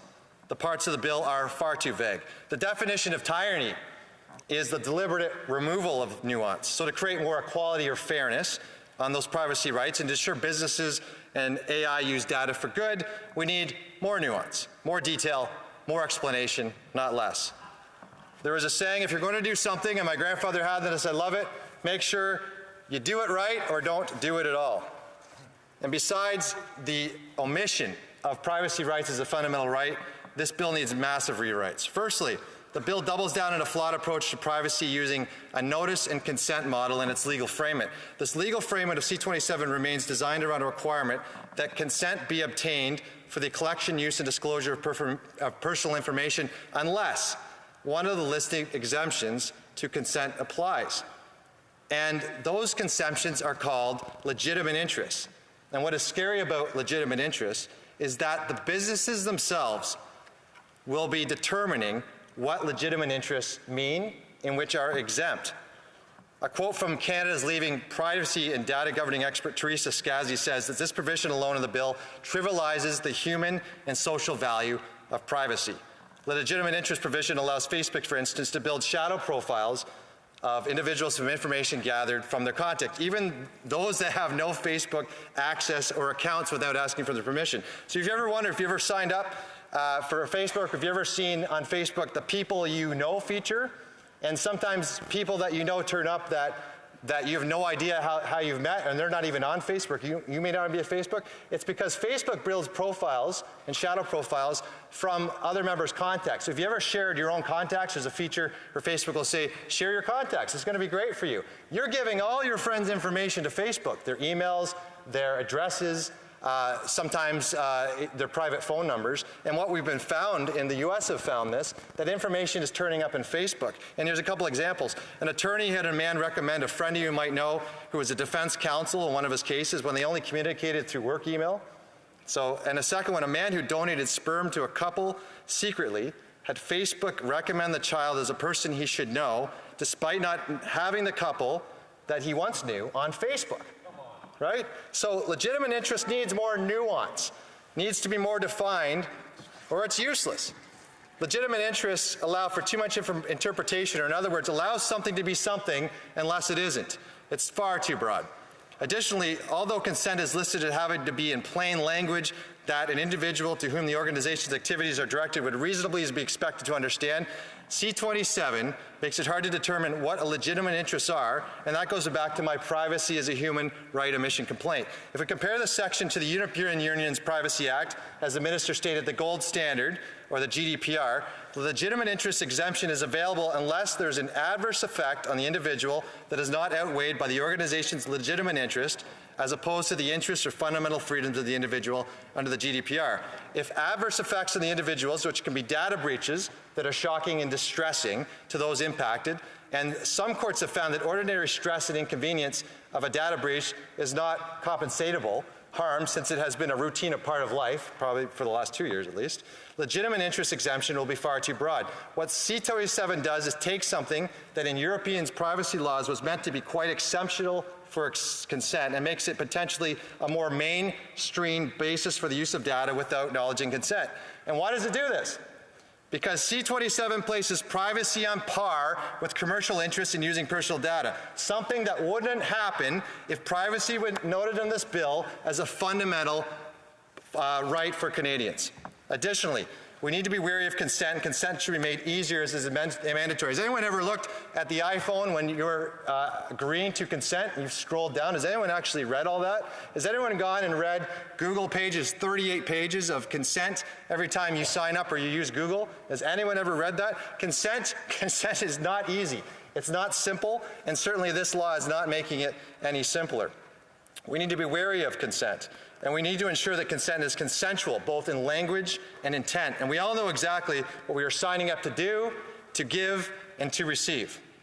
And there's another term I want to explain to you as well, Mr. Speaker, called de-identification. In this bill, it talks a lot about de-identification as a definition that means to modify personal information so that an individual cannot be directly identified for it.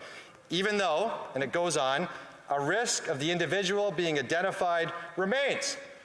So you're going to lose all your information, but a risk of identifying an individual remains. Remember my TELUS Data for Good example. TELUS gave this information to the government during COVID, even though a risk of the individual being identified remained. It should be scrapped, and instead we should be using the word, which is also in there, anonymized. And this is what the GDPR does, which means to irreversibly and permanently modify personal information in accordance with generally accepted best practice to ensure that no individual can be identified from the information, whether directly or indirectly, by any means. Let me just ask you, which one would you prefer, Mr. Speaker? Would you like to be re-identified? Maybe there's a possibility, or no identification by any means. Another major flaw in C27 is the creation of a bureaucratic tribunal instead of giving the Privacy Commissioner more bite. The creation of a tribunal is a time waster. Instead, the Privacy Commissioner should be allowed to levy fines. The Privacy Commissioner should be given more power and more bite. It's unclear because the EU, the UK, New Zealand, and Australia don't have tribunals that mediate their fines for privacy violations. Furthermore, it'll no doubt cause those that have had their privacy violated wait years for a right of action. So let me just put this straight. First, you're going to have an Ontario, or the official Privacy Commissioner, who's going to be able to make a ruling. Then the government said we're going to have then a tribunal, which could then reverse the ruling of that Privacy Commissioner. Then you're going to have the Superior Court or Supreme Court, who's going to be allowed then to rule on the tribunal's ruling. So you're going to have a decision, another decision, and a third decision. Each one of them could be countered. And let me just guess how long that's going to take. What do you think it's going to take? 48 hours? 6 months? Try right now, the average is 1 year for the Privacy Commissioner, add another year for the tribunal, add another year for appeals. And so when we ask, Mr. Speaker, when the average Canadian who's had their data breached has to go up against Facebook and Amazon with limited resources and then has to spend 3 years in court, is this fair? Does this protect fundamental privacy rights? And is this just not adding another layer to government that we certainly don't need? The absence of rights-based language in the bill might tip the scale away from people in Canada, and the OPC and the tribunal weight the privacy interest of people against the commercial interests of companies. Again, what does this come back to? Privacy was not listed as a fundamental right of Canadians. And lastly, Mr. Speaker, AIDA, or the AI portion of this bill, needs a complete rewrite. It needs to be split in its own bill. I want to commend the minister for bringing this forward, and he wants to be the first one in this land to bring this part of the bill forward. But to be honest, Mr. Speaker, consultations have only started from June. We've met with many individuals who certainly have not had input in this deal, and although AI is there are many parts missing. First of all, its finding concludes that there will be no independent expert regulator in Canada for automated decision systems, nor does it have a shell of a framework for responsible artificial intelligence regulation and oversight. Instead, it says the regulations will be determined at some future date, and decisions will come from the Minister of Innovation, Science and Economic Development or a designate. Again, that part of this bill includes a new tribunal and puts decisions where they shouldn't be, into the government. Enforcement and decision-making of the minister or the minister's designated ISED official, political decisions on privacy. Does everyone feel comfortable that we're now shifting from a tribunal to the government? This part of the bill will shift all of that to the government, to the minister or his designate. It reminds me of the proclamation, hey, we're from the government, we're here to help you. There's no mention of facial recognition technology also in this part of the bill, despite our reports that have come from the Ethics Committee, the examples I gave from before on FRT. And certainly that is worth more study.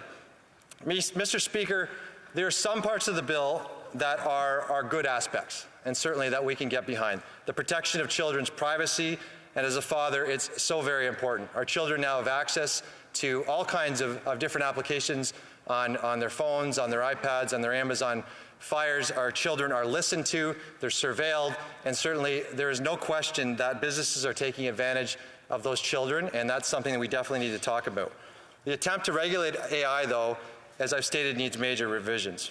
And without a proper privacy statement, it does not have a balanced purpose statement, establishing that the purpose of the CPPA being to establish rules to govern the protection of personal information in a manner that balances the right to privacy and the need for organizations to collect, use, or disclose personal information.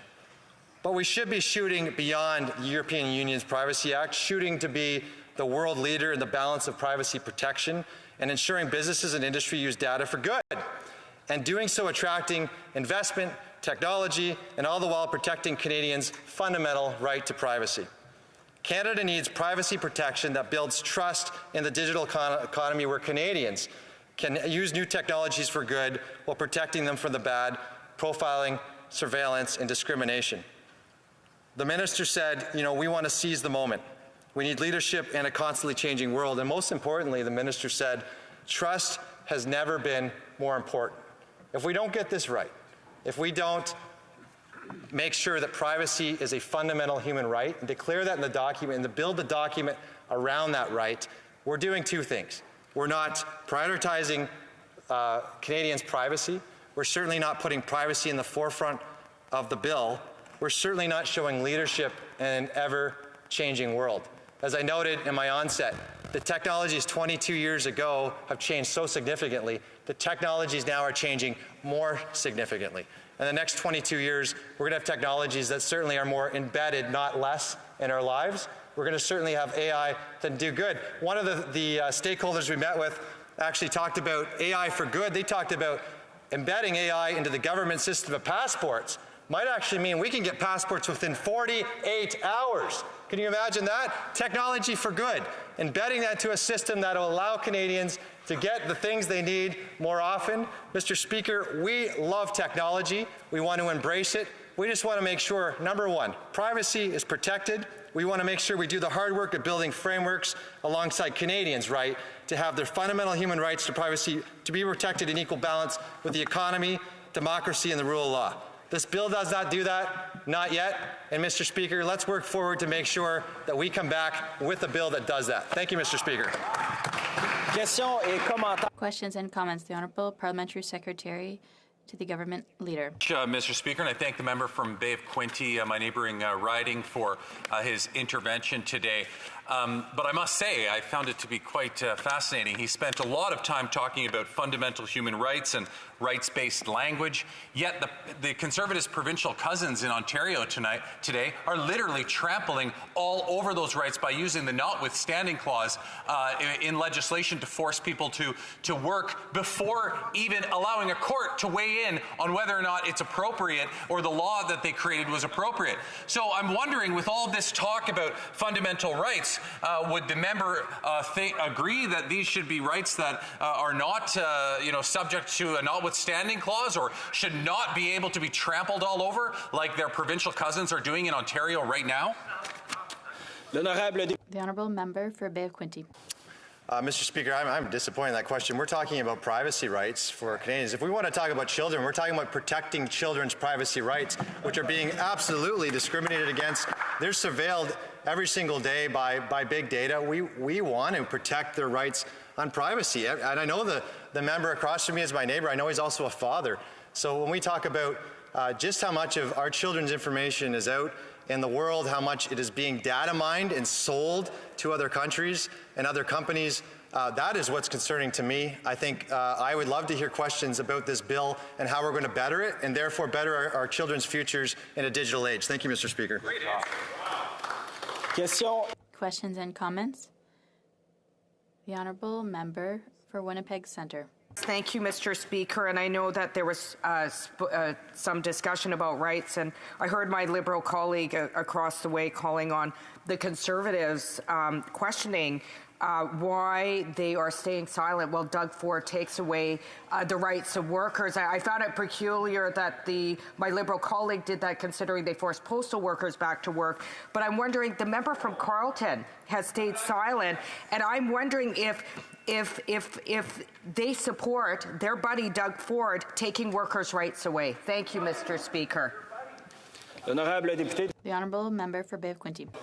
Mr. Speaker, thank you. Once again, I'm disappointed. I guess the Liberals and NDP don't really care about privacy rights for children, which we're talking about today. This is fundamental to this bill. The minister has spent a lot of hard work putting this bill together, and there's been a lot of consultations. This is a second iteration. C11 was first. It died only because there was an election called. Now we have C27, which is very serious when we're talking about the rights that have been trampled on for our children, for Canadians. I gave a lot of different examples where we just have not got it right in terms of protecting children. I'm just surprised that the NDP also, it seems, don't seem to think that privacy is a fundamental right, something that we should have protected. And certainly the Conservatives think that we'll be protecting it. We're the only ones speaking about it today. Thank you, Mr. Speaker. Questions and comments, the Honourable Member for Trois-Rivières. Thank you, Mr. Speaker. I'd like to thank my colleague from Bay of Quinte with whom I worked on the Ethics Committee, and we miss him very much. He made a point that's very important in my opinion. He said that in the bill, privacy wasn't treated as a fundamental right. And I'm very interested in that because the Privacy Commissioner mentioned that as being an essential condition for moving forward. I'd like to hear what he thinks about that. The Honourable Member for Bay of Quinte. Thank you, Mr. Speaker. Through you, it is absolutely essential. If we have the loss of privacy as a fundamental right, and even in this bill where we put it in par with business, then when we get to the courts, when we get to people who have had their rights trampled on, when people see that their home addresses, because they donated to something, are put on the internet for everyone to see, we lose what we value as individuals, as a Canadian and as a Canadian society. We lose the protection that all of us have the right to live a great life, to volunteer and do the things we want to do, to pursue that which motivates us the most, not because man or God says it's the right thing to do. It's because it's our natural rights as Canadians. It's what we tout to the world as our freedom. Protecting that is paramount. And when we have laws that go out to protect that and to have the ability to look after that, but we don't mention that in any part of the bill, we're missing that. And what the biggest problem with the bill is when it goes into law, if it's not in the bill, then courts are left and businesses are left on their own definitions of what that means. Like I talked about legitimate interests. It has to be in this bill from the onset. It's in the European Union's bill. It's in the Quebec's privacy bill. Why isn't it in the Canadian bill when we're presenting to Parliament? Thank you very much. Questions and comments, the Honourable Member for Calgary, Rocky Ridge. Mr. Speaker, and I thank the member.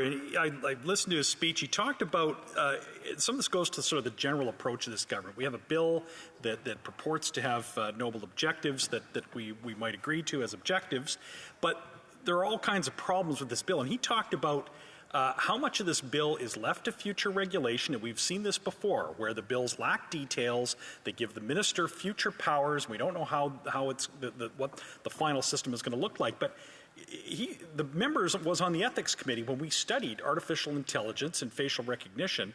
We had a great report that had unanimous support from all parties, including the Liberal members of that committee. But this bill was already tabled, and we really were just beginning to scratch the surface, it seemed. So could you maybe comment on some of the recommendations that came out of the ethics report and the problem with just leaving so much to this vague future regulation? The honourable member for Bay of Quinte. And thank you to my honorary colleague. A great question. We had a great study in ethics, and we've just started to scratch the surface, as he mentioned, on looking at what has happened because of this technology and where is it going. Facial recognition technology, as we mentioned, Clearview AI was a company that scrapped images off the internet and just gave it to law enforcement. One of the biggest concerning investigation report, part of the report we had, was that when facial recognition technology was used, it misidentified black women 38% of the time.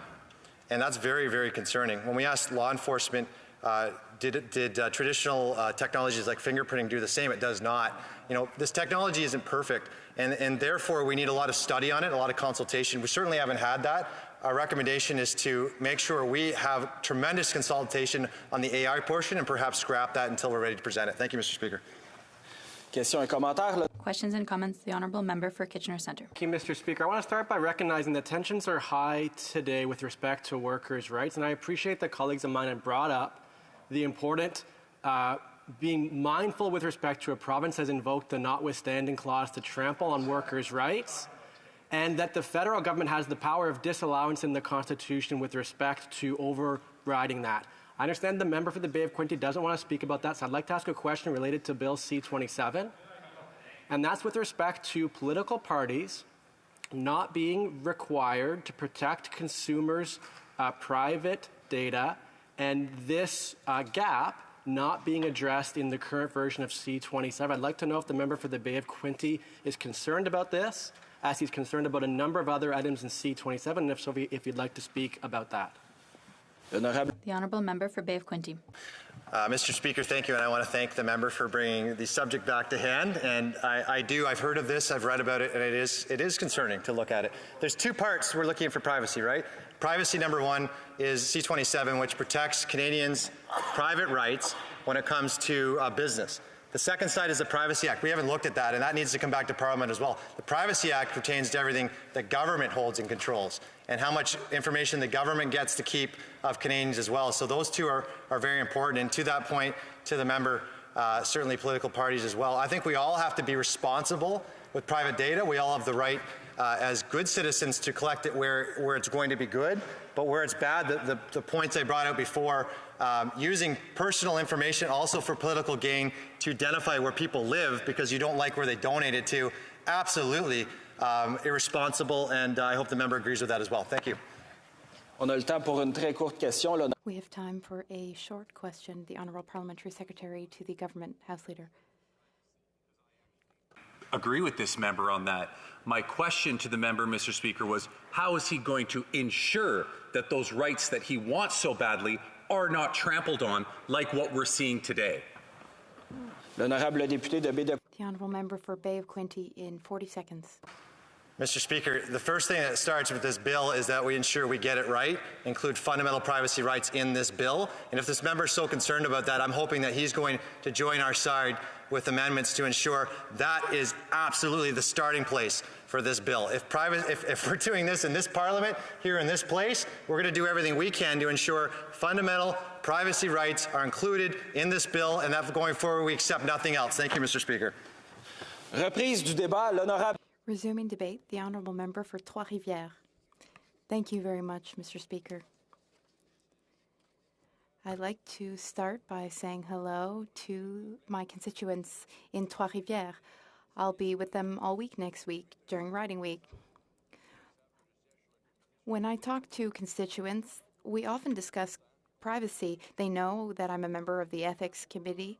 They tell us that we need to do better to really rise to the challenge. Today is our opportunity to debate this. Society is a human construct. It's how we organize our shared lives. Society is our vision of the world, of the citizen, of the state. In a democratic society where the people elect representatives, our laws reflect the will of the people. Our laws are the manifestation of the desires of the people. In other words, a society and its laws are eminently cultural constructs. In the West, there are two great legal traditions. But there's a huge difference between Ottawa and Quebec, because in Ottawa, it is our laws in Ottawa prioritize enforcement mechanisms. In Quebec, the priority is on the intention of the legislator. So Ottawa wants to referee, Quebec seeks to prescribe and steer and guide. When it comes to privacy protection, this is even truer in the digital era. The difference is very striking. On one end of the spectrum, you have the United States. Their laws seek to arbitrate conflicts rather than shape the functioning of the digital economy. So their laws depend on the good faith of key players and on voluntary codes. So if someone feels aggrieved, though, they can, of course, seek redress in common law. On the other end of the spectrum, there's the European Union. They have very clear obligations in their law, the General Data Protection Regulation, the GDPR. Canada is in between the two, in between the U.S. end of the spectrum and the European end of the spectrum. This may all seem theoretical, but trust me, there are practical implications for C27. When it comes to privacy protection, European law is the most prescriptive in the world. It is based on a clear principle. Our personal information belongs to us and us alone. No one can use it or dispose of it without our free, informed, and explicit consent.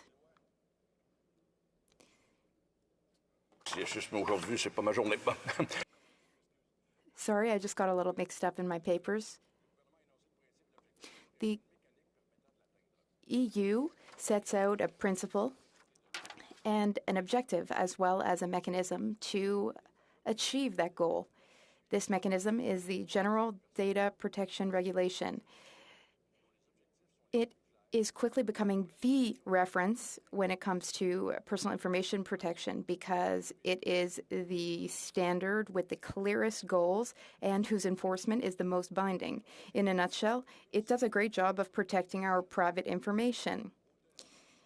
The EU projects its normative powers beyond its borders.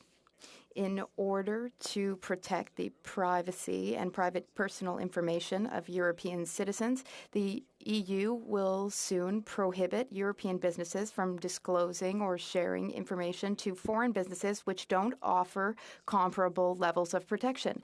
For the moment, that doesn't affect us, but next year the EU will proceed to a review of Canadian laws to see whether we offer adequate protection. But our law, PIPEDA, the Personal Information Protection and Electronic Documents Act, dates back to 2000. That may as well have been the dinosaur era. That was, in fact, before the digital age. It's far from granted that Canada will pass the EU's test of offering comparable levels of protection. So information sharing between Canadian businesses and European businesses could become more complicated. This is especially true in areas which handle more sensitive information, such as the financial sector. It is absolutely necessary to overhaul PIPEDA, which is totally outdated. It is outdated by quickly evolving technologies in a data economy. We are now simultaneously consumers and products. It's also outdated in the legal environment. Canada is so far behind Europe here.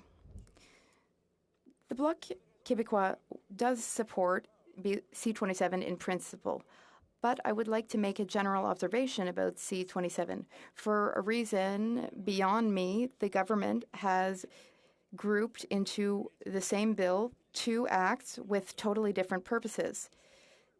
This bill enacts the Consumer Privacy Protection Act and also the Artificial Intelligence and Data Act. These are two acts which, while they might be related logically, they should be standalone. They're both different. Their goals are different. The logic behind them is different. The reasoning, they should be studied separately. So here's my suggestion for the government. Split C-27 into two bills. C-27 would deal with the tribunal, establishing the new tribunal, and also with privacy protection. And C-27B would deal with artificial intelligence. There are logical reasons behind my suggestion, as I was saying, but there are also practical reasons. Let's be honest, the Artificial Intelligence Act being proposed is more of a draft than a law at this point. The government had a clear vision for the enforcement mechanism, but it's obvious that the government hasn't yet made up its mind about the goals to achieve and the obligations that we need to enshrine in law. So the enforcement mechanism is there, and bureaucratic oversight is there, yes, but the requirements, which will have to be followed, are not ready yet.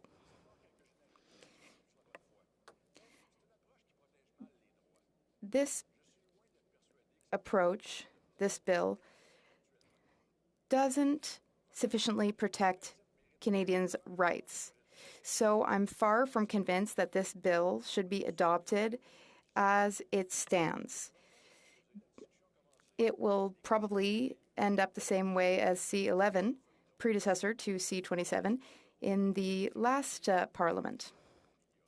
The government tabled it, debate began, there were strong criticisms, and then the government let it die on the order paper in order to go back to the drawing table and come back with a better version.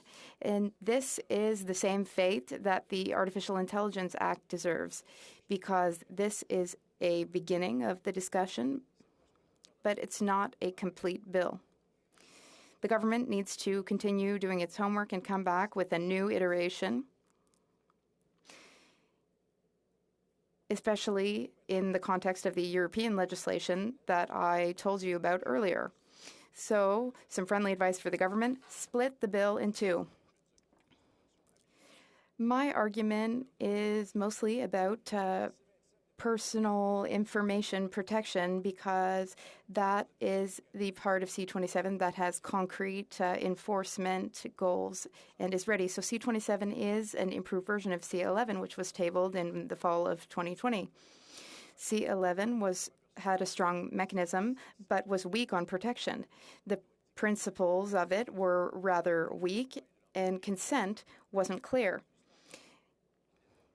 It required big businesses, but less for smaller businesses when it came to protecting private information. There's a lot of sensitive information that has to be protected. An example here, ArriveCAN, which has a lot of implications for data which is retained. C-11 didn't foresee any synchronization with provincial rights, especially with Quebec's privacy protection law. Quebec businesses are subject to Quebec's law, but they would also have been subject to the federal law with data from Quebec. So C-11 would have made things less clear, legally speaking, in Quebec. And when it comes to privacy protection, things need to be as clear as possible. Here is what Daniel Terrien, then Privacy Commissioner, said to members of the Standing Committee on Access to Information, Privacy Protection and Ethics, of which I have the honor of being a member. He said, "I feel that C-11 on the whole is a backslide as compared to our current law. It needs major changes if we want to regain people's trust in the digital economy." He proposed a host of amendments which would have really improved the bill. And I have to commend the government here, which is rare for me, but the government did really take the criticism to heart, and so C-27 is improved. it better respects the jurisdiction of the provinces, which avoids all sorts of legal headaches. Personal information is private. It belongs to us. But private law, property law, that belongs to provinces. That is established in Article 92(13) of the Constitution Act 1867. So, also, privacy protection and information protection is essentially provincial jurisdiction. This is especially important in the case of Quebec. We have civil law, so we adopt laws which are much more prescriptive. In the spring, the National Assembly of Quebec passed Bill 25, which is a significant reform of Quebec's Private Information Protection Act. Our act is inspired by European laws because we share the same legal tradition with them. And our law is the strongest and most advanced in North America. Our principles in our act are clear. Our personal information belongs to us. It doesn't belong to the person who collects it or stores it. No one can use or share our personal information or resell our personal information without, at the very minimum, having obtained our prior, free, informed, and explicit consent. C11 made us question legal clarity, but C27, thank goodness, has fixed the issue.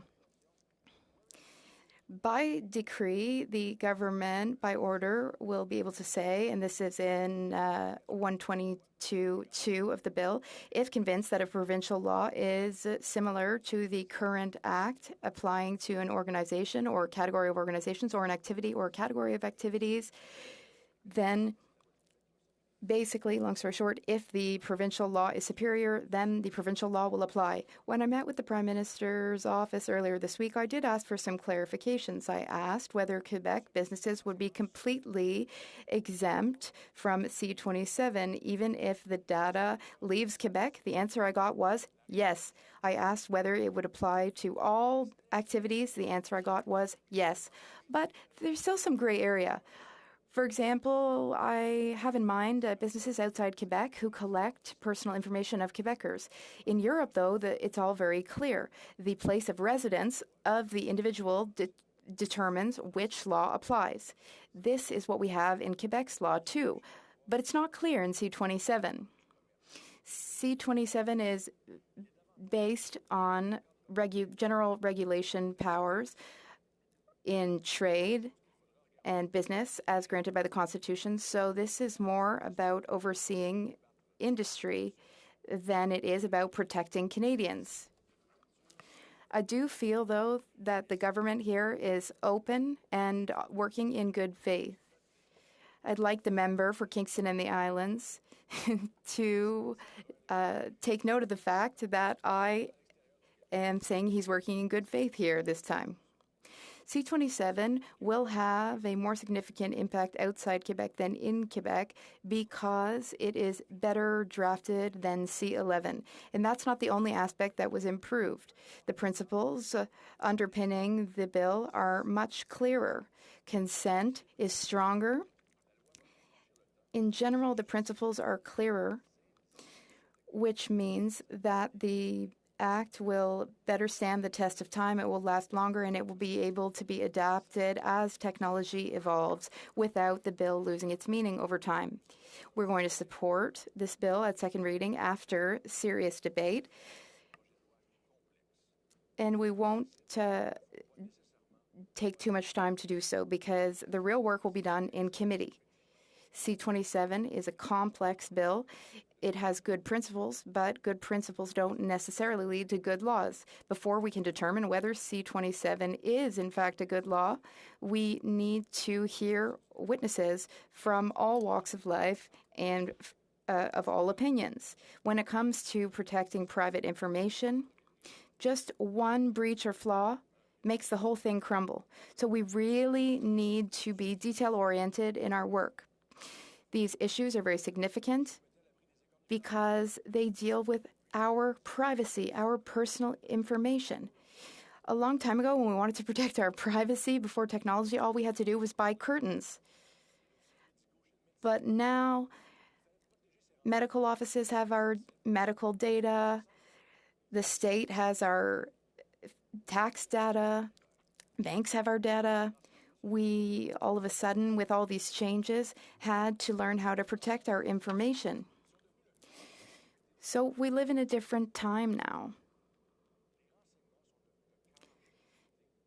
Information is the main thing that some businesses trade in, big businesses.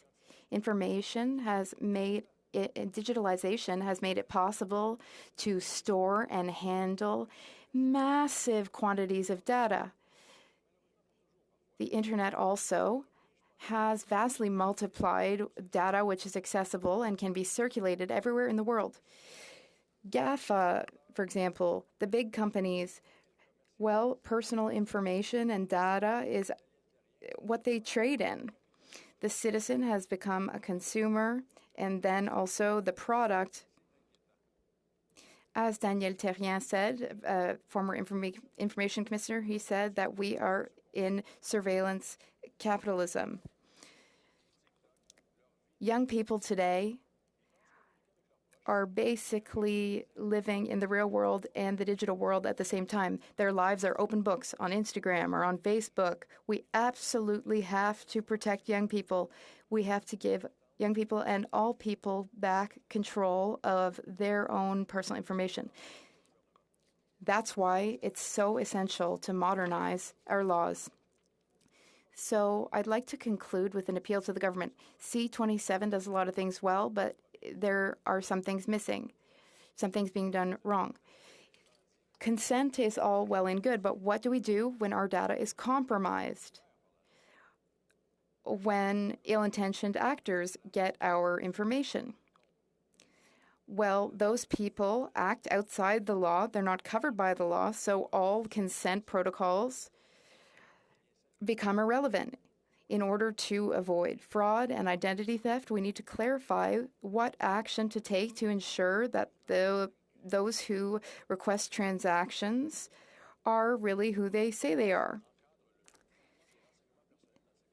So this is missing, and this is becoming an increasingly significant problem. And there is something else missing, which is that C-27 deals with personal information in the private sector, but not in the public sector.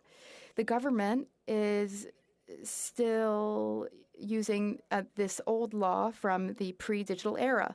It's outdated. And we saw there was the case of fraud with the CERB. So it needs to be modified. The government should study this and should do so quickly. The government should also look into geolocation data. C-27 tells us what to do with personal data, with nominal or nominative data, but with artificial intelligence and multiple data, it's possible to recreate an individual based on their anonymous information. This isn't science fiction, Madam Speaker. It has already occurred, but there's nothing about this, about nominative information in C-27. So we will support C-27. These comments I've made are not objections, they are suggestions. But we must be aware of the fact that this bill is rather incomplete, and we as legislators have a lot of work to do to make it a complete, fulsome act. Questions and comments? Member for Bay-of-Quinte. Thank you very much, Speaker. Merci beaucoup pour le... Thank you to the member. First question. An ethics committee with them, and we've dealt with a lot of this material. It's been fantastic.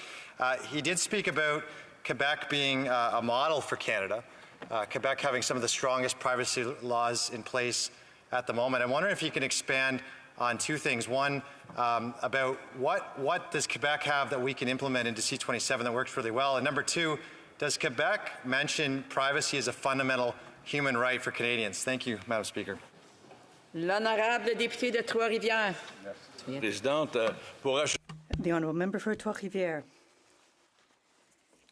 Well, with respect to this aspect, the Quebec legislation protects data regardless of where it's used.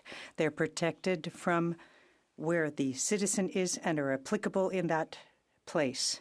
At the same time, we don't rely on the company, but the source of the data. So these are small differences, but they are very important because data is being shared widely across the globe. Questions and comments? The honourable member for Nunavut. Thank you to the member for his important intervention.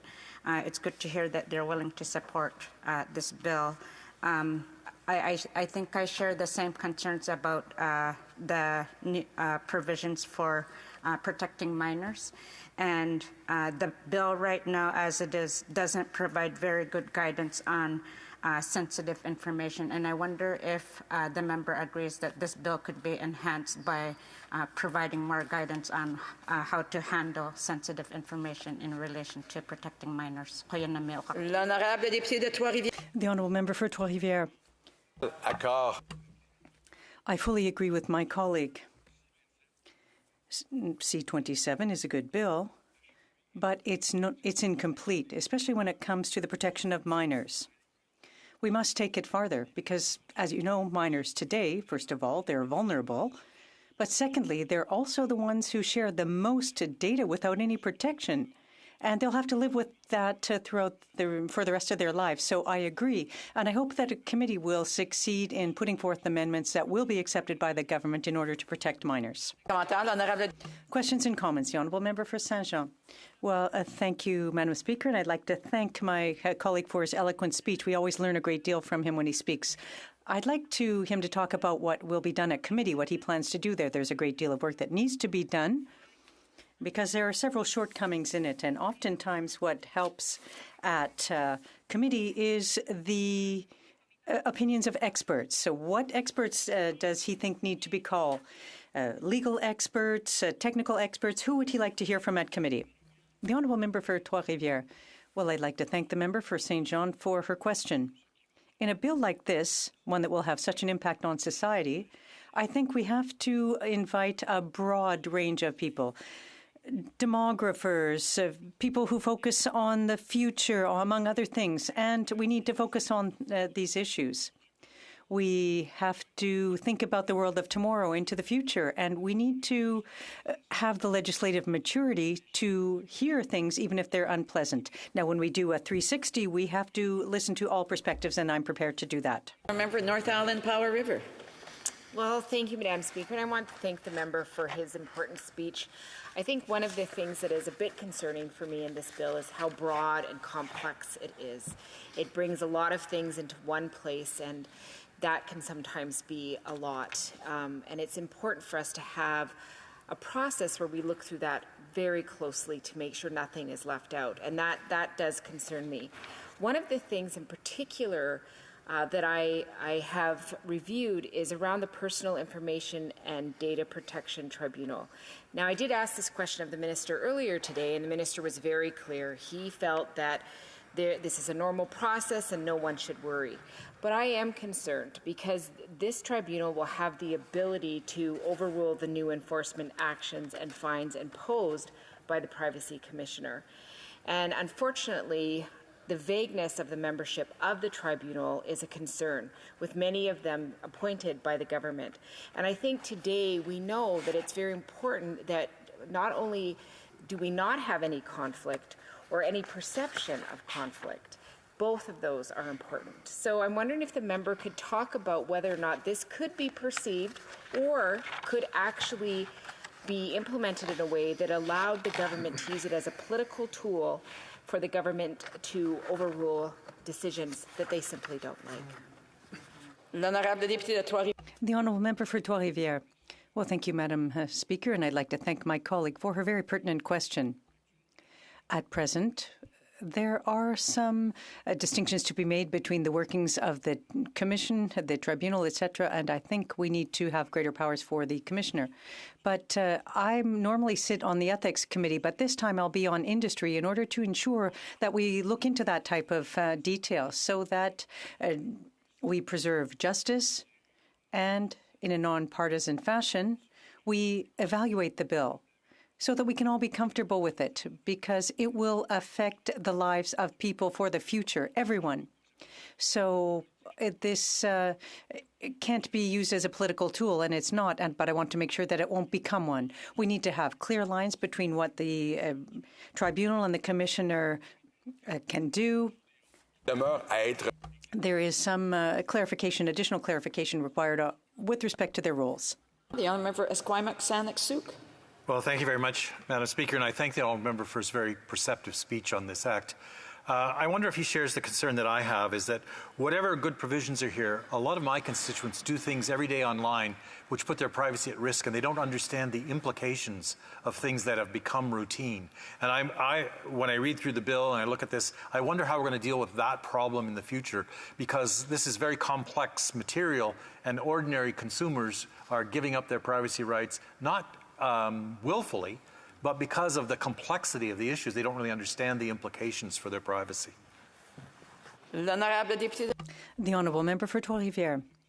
Thank you, Madam Speaker, and I thank my colleague for his question. When we looked at the geolocalization of data at committee, we realized that people owning a TELUS phone hadn't consented to sharing of their data. The Privacy Commissioner already has an educative component to his mandate, but I think it needs to be used more often. When people click I accept, well, oftentimes they don't realize what they're accepting. At the committee, we had recommended that for it to be possible to continue without accepting. So I think we need to have a good education with respect to privacy in families, at school, and also by the Privacy Commissioner. That should be something that should be part of a prevention strategy, because people are left on their own now, and once you've clicked I accept, then you're on your own. Questions and comments. The honourable member for Joliette. Thank you, Madam Speaker, and I'd like to thank the honourable member for Trois-Rivières for his interesting speech. And he's referred to something that was also raised in L'Express, which is a magazine from France. It said it can take 5 to 6 or 7 hours to read through all the legal conditions for use before people click I accept. Does he think that type of practice should be guided more carefully? The honourable member. Yes, I think so, because the people who wrote the conditions that we need to accept to use Apple couldn't possibly have read all of it because it's too complex. Clearly, it has to be put in simplified terms. When we sign a contract, it's for the benefit of the person who's drafted it. When you don't have a choice because you have to sign on with Apple, well, that's a problem. We've mentioned this with respect to privacy at other committees, that it's important to use as a source of inspiration the practices from Europe. And one last short question. The honourable member for Rosemont, La Petite Patrie, a short question. Well, since we're talking about citizens, I'd like to ask a question. This is something that is very pertinent today. Does he think that it's right for the government to use the notwithstanding clause to take the right to strike away from education workers in Ontario? Thank you. I'm not a specialist on that clause, so I can't answer his question. I don't have sufficient legal training to answer that question. Thank you. It being 1:30, the House will now proceed to the consideration of private members' business as listed on today's order paper. Orders of the day, ordre du jour. Affaires émanantes des députés. Private members' business. Resuming second reading of Bill S-245, an act to amend the Citizenship Act, granting citizenship to certain Canadians, standing in the name of Mr. Hallen. Resuming debate. The honourable member for Saint-Jean. Well, thank you very much, Madam Speaker. We're at our last speeches before Riding Week, and many have already left to join their families and their constituents. I'd like to take this opportunity to salute all of the hardworking members of Parliament who are holding down the fort in the House to the end. There aren't very many of us, if you judge by the number of spaces in the parking lot this morning, and the ease with which we could find a charging station for our electric cars. But there are a few of us here this Friday, Madam Speaker. What we lose in number, I can confirm we gain in quality. So, Madam Speaker, the last item on our agenda today, before we leave for our last riding week before the holidays, is S-245. Now, I don't have much of a punch to steal because my colleague, the member for Lac-Saint-Jean, already announced 2 weeks ago that the Bloc would be supporting this bill. But while I like to contradict my colleague from Lac-Saint-Jean on occasion to tease him, I reserve that for his clothing choices rather than for a bill that will have such a crucial impact on the lives of people. At any rate, I too will be supporting S245. Madam Speaker, as you've already noticed, the Bloc Québécois does not tend to be overly partisan. When a bill is good for Quebec, no matter who introduces it, we vote in favor of it. When it's not good for Quebec, we vote against it. And in all cases, we explain why. Bill S245 is a bit different. It concerns Canadian citizenship.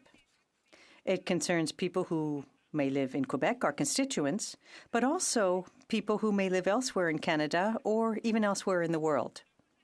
It's a bill that is fundamentally related to the right of a person to have Canadian citizenship, even if it may seem counterintuitive for a Bloc Québécois member to defend Canadian citizenship. The principle that I'm defending here today by supporting S245 is one that one should not be able to have one's citizenship taken away arbitrarily for the sole reason that a person has not quite reached the venerable age of 28. For starters, I'd like to explain the broad terms of the bill, but I would also like to make some editorial comments to address the predecessor of this bill, S230, and the broader immigration file, since a bill should never be analyzed in a vacuum, in a siloed fashion, ignoring the context and additional external considerations. If we discuss a bill through a very narrow lens, we will likely miss many opportunities not only to improve the bill, but also future bills. Now, back to S245. What is the purpose of S245? S245 is intended to fill a kind of gap or a hole in the Citizenship Act. It deals with a small group of Canadians who lost their Canadian citizenship or who have become stateless as a result of changes over time in government policy. This small group of people are known as the Lost Canadians, and there are between 100 and 200 people in this group. Now, a little background. In 1947, the Federal Parliament passed its first Citizenship Act, but it was not without flaws from the outset. Citizenship was not considered a guaranteed right at the time, but more or less a discretionary power of Parliament. For example, although it was intended that the children of a Canadian parent should also be Canadian, under this regime, when the responsible parent took citizenship of another country, his or her children lost their Canadian citizenship. In addition, the law provided that children born outside of Canada would not receive citizenship unless their parents registered them within 2 years of their birth. It also required a child to reside in Canada for his or her 24th year of life if born to a Canadian parent who was born outside of Canada. This resulted in many individuals, even if they lived in Canada for part of their lives, having possibly lost their citizenship status.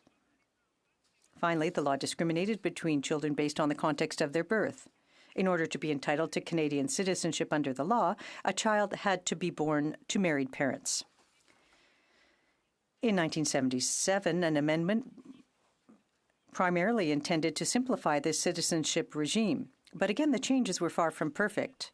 Although the new act abolished the requirement to register one's child within 2 years of birth and corrected the discrimination between children born to parents and those born to common-law parents, it maintained another form of differentiation between children, those born to a Canadian parent born in Canada and those born to a Canadian parent born outside of Canada. Under the 77 Act, second or third generation Canadians who were born to parents who were themselves born outside Canada were required to apply to confirm their Canadian citizenship. The law required these Canadians to apply before their 28th birthday or they would automatically lose their Canadian citizenship. One of the problems was that having repealed the requirement for parents to register their children before the age of 2, the government no longer had a list to inform these citizens of their obligation to confirm their citizenship before they turned 28. As a result, Some of these foreign-born individuals eventually returned to Canada, grew up there, worked, raised their families, and paid taxes, all the while being completely unaware of what they had to do before their 28th birthday in order to not lose their citizenship. Some have criticized the government for not publicizing this requirement enough, both here and internationally, to ensure that citizens were aware that their citizenship could be taken away from them. Madam Speaker, it is said that no one's supposed to be ignorant of the law, but this assertion doesn't mean that a citizen must know all existing laws. And between you and me, Madam Speaker, when it comes to immigration, a cat could lose its kittens. In short, people born under the 1947 law and the 1977 law have risked at one time or another in their history losing their citizenship without even being informed of it, finding out only when they apply for a passport, for example. This situation was brought to light by the work of Don Chapman, a former United Airlines pilot, who brought the plight of these Canadians to public attention. Don Chapman discovered that his citizenship had been taken away when his father immigrated to the U.S. It was his demonstration that this problem affected many Canadians, as well as the well-known Romeo Dallaire, that forced the hand of Parliament. When you think about it, people were facing the same fate as those who have their citizenship revoked, which can only be done if they've committed fraud, misrepresented or intentionally withheld information about an immigration or citizenship application. The same extreme punishment, but without having committed any offense. To remedy the situation, Canada adopted a series of legislative reforms in 2005, 9, and 15. But despite these 3 attempts, we still managed to lose people through the cracks.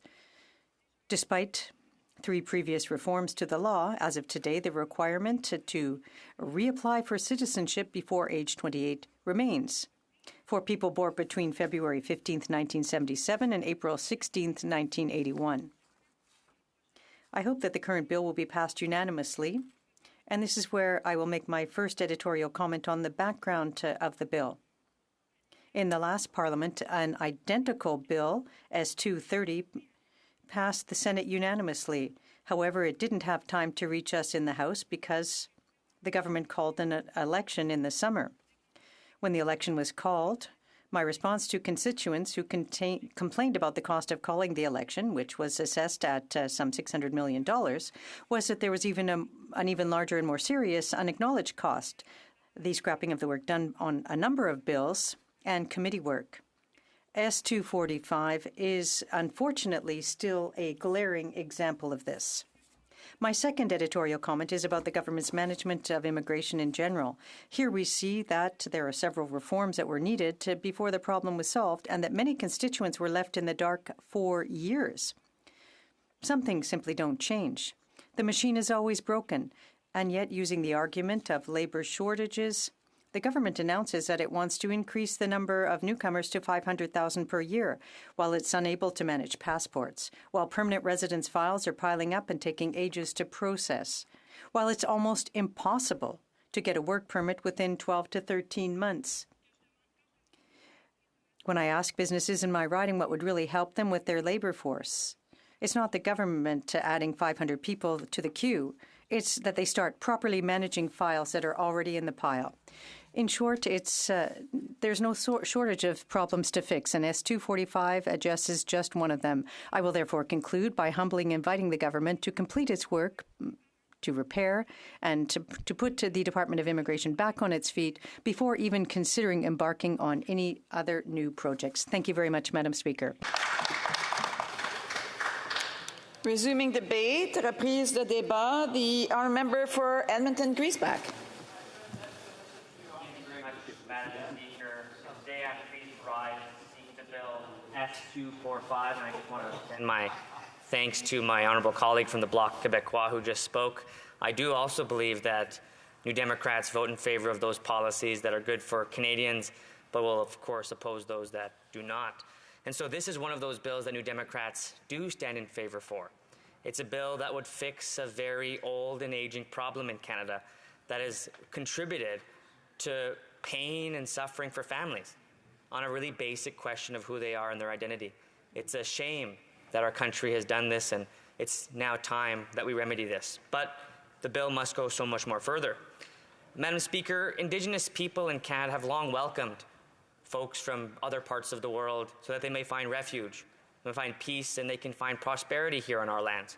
That has been the promise of Indigenous people to others for generations. But that promise is foregone and broken when policies, particularly of this place, break that solemn commitment and force those to the worst states that they can imagine. Sometimes they are deported and at worst pass away. Madam Speaker, today we're talking about those lost Canadians, individuals who've been stripped of their Canadian citizenship because of these very same arcane provisions. That's not to say that this bill will, of course, fix all of Canada's immigration problems, to which there are many. This is simply a fix of an incident and an amendment that took place since 1977. The Prime Minister said that, quote, "A Canadian is a Canadian is a Canadian." Yet this is sadly not the reality for lost Canadians. Our laws continue to enforce a tiered approach to citizenship. According to the United Nations, Madam Speaker, Canada is a leading offender of making citizens stateless. This is simply unacceptable.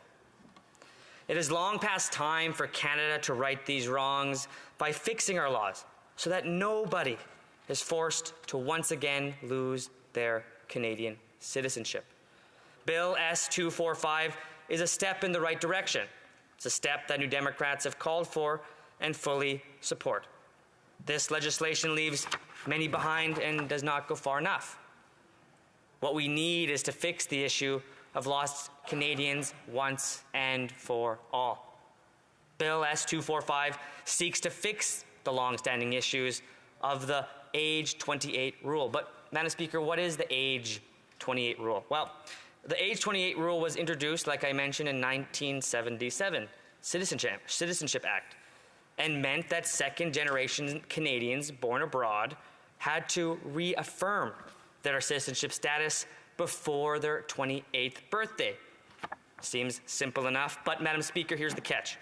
The government never published a retention form.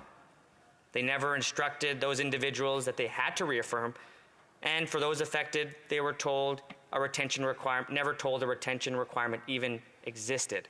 A shame.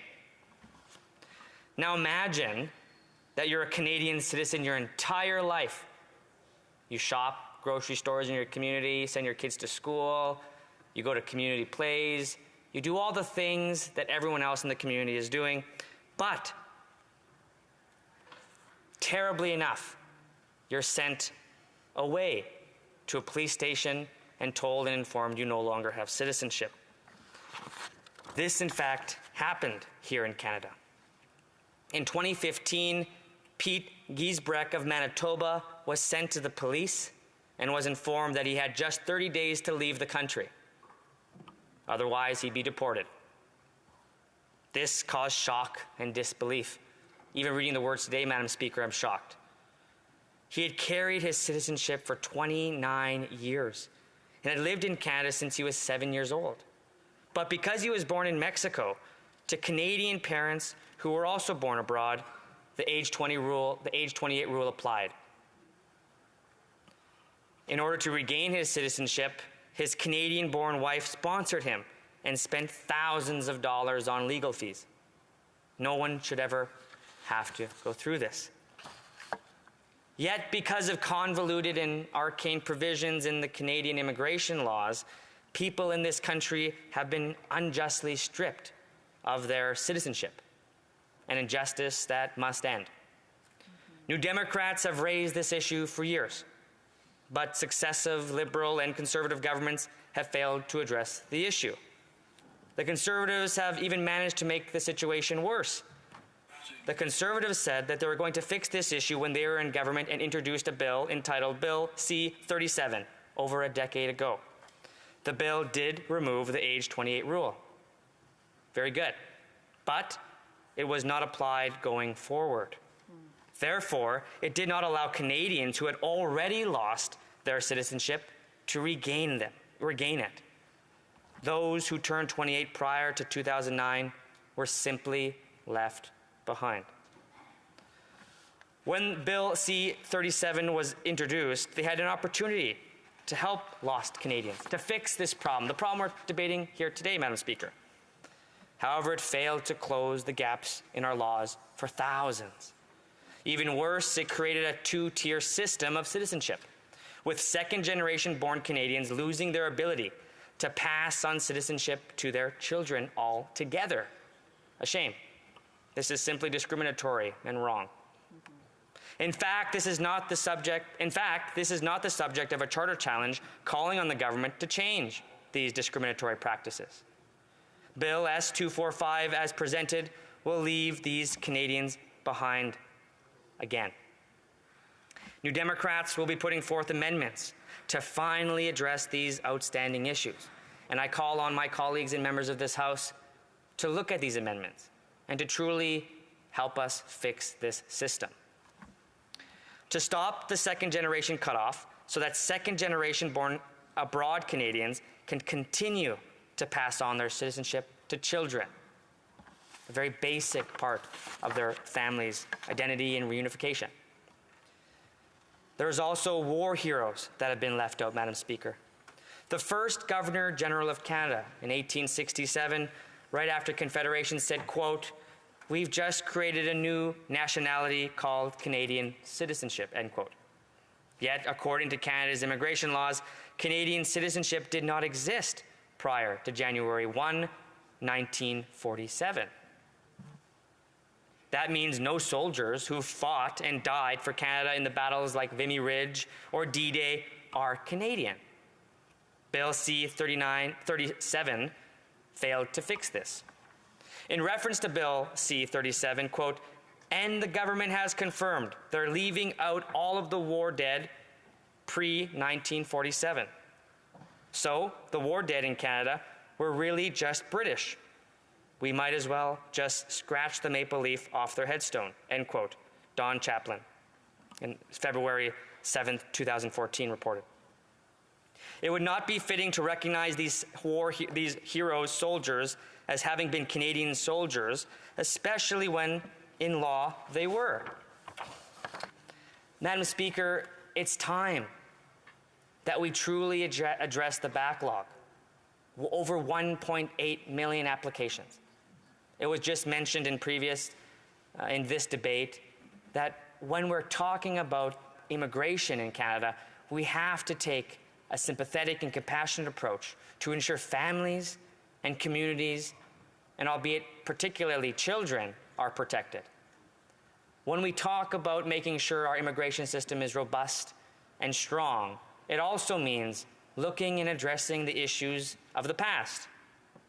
These hundreds of Canadians that no longer have their citizenship deserve to have the dignity that comes with being Canadian, and that includes the protections of our Constitution and our Charter. Madam Speaker, to be a Canadian citizen is truly a blessing, and one that Indigenous people for generations have fought to ensure are truly rights that are strong and recognized. These have to be protected for all persons, and particularly those lost Canadians who continue every day to struggle without these basic human rights. Thank you very much, Madam Speaker. Resuming debate, the honourable member for Calgary-Shepherd. Merci, Madame. Thank you, Madam Speaker. I'm delighted to speak today to Bill S-245 on behalf of my constituents. And it's always an honor and a privilege for me to be able to speak on behalf of Canadians. Many Canadians, like 24% of Canadians about, I'm an immigrant to this country. I was talking with my colleague for Calgary Forest Lawn. He was born in Dubai. I was born in Poland. So to me, Canadian citizenship is extremely important. To me, it represents not only my country, but the country that accepted me, my family, my mom, my dad, my brother, because the country where I was born didn't want us. Because my dad was a member of Solidarity. He was a unionist member. He was a worker and engineer in the shipyards of Gdansk, during the time when Poland was communist. So my dad left Poland in 1983. He came to Canada, and Canada gave him the opportunity to stay. He became a worker in Sorel on a shipyard. And that's where I learned French, because I lived in Sorel with my dad. I joined my dad in 85 when Poland allowed us to leave without a passport, I'll note. Because for workers and their families from Poland, from the Gdańsk Lenin shipyard, we weren't allowed to go back to the country.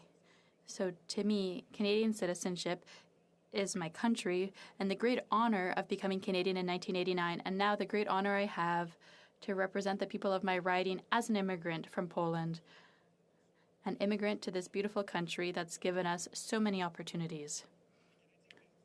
So, lost Canadians, I didn't know much about this topic, I'll admit, and the expression lost Canadians, it's people who lost Canadian citizenship given at birth.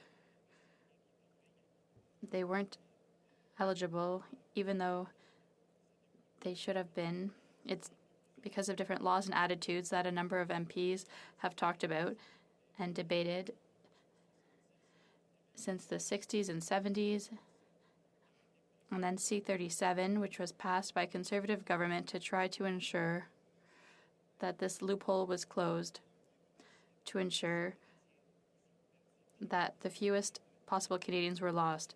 Despite many bills to reform this in the 21st century and before, I'd say these are bills that were written by the Justice Department, but there were parliamentarians who looked at this issue, who looked at the laws. They were supposed to have witnesses to explain how it worked, but nobody caught the fact that there would be that 50 months where there would be Canadians who would still be lost, even though the government tried to change the law a number of times to ensure it wouldn't happen. So where are we today on this Friday? I'd also like to thank Senator Yona Martin, who's an immigrant from Korea herself, who sponsored this bill in the Senate. Here, it's sponsored by the member for Calgary Forest Lawn. And she took this legislative idea to try and correct things to address this problem for lost Canadians. A few hundred, from what I've heard, a few hundred Canadians who are found in a situation that is deplorable. This is despite the fact that parts of the law were changed over the past 100 years. A number of governments have tried to close this legislative loophole. So the problem that there was before was that Canadians born abroad to Canadian parents had to inform the Canadian government that they wanted to keep their citizenship before the age of 28. But there was no form, there was no app, there was no way to confirm this fact with the government. It wasn't simple to do. And I'd also say in our Conservative caucus, we have our colleague, the member for Souris Moose Mountain, who would have been one of these lost Canadians if it hadn't been for the fact that his father informed him. I don't know how he knew that the Parliament was changing citizenship laws, but that they were changing them, and that he could become one of these lost Canadians. And during the debate, the member for Souris Moose Mountain informed us that he's very thankful to his parents for ensuring that he knew it, because otherwise he wouldn't be able to sit in this House of Commons and represent the people of his riding in Saskatchewan. This bill, S-245, is the second time now that we've tried to close this legislative loophole. And I'm a big fan of Franz Kafka, the writer. It's a perfect example of a Kafkaesque government, bureaucratic, that's creating problems for everyday people. That great German writer who wrote Metamorphosis, The Penal Colony, The Trial, The Castle, America. So big organizations with a lot of rules, a lot of people trying to put rules in place, where an everyday person is found before them at no fault of their own, having made a mistake they weren't even aware of. So I think for many people who've lost their citizenship in this way, they should be proud of the fact that their MPs, like parliamentarians like Yonah Martin, who've tried to close this legislative loophole. So now we are debating this bill to try to correct what was done in C-37, which was between 2009 and 2011, if I recall correctly. The Citizenship Act at the time, we tried to close that legislative loophole that was created. And there were 50 months. So these Canadians, second-generation Canadians, I'm a first-generation Canadian. My children, who were all born in Calgary, would be first-generation Canadians because they were all born here in Canada. But there was that 50 months between 1967 and 1991. So Canadians born abroad to Canadian parents who needed to inform the Canadian government of their 20th birthday that they wanted to keep their citizenship. As I've said, the big hope for me is that we can all agree that Canadian is a Canadian and that they have a right to Canadian citizenship. I'm very proud. It's an honor, it's a privilege that now I'm a Canadian, that I always will be, unless the government makes a mistake in the future in legislation. For those of us who received citizenship in 1989, I hope not, but you never know.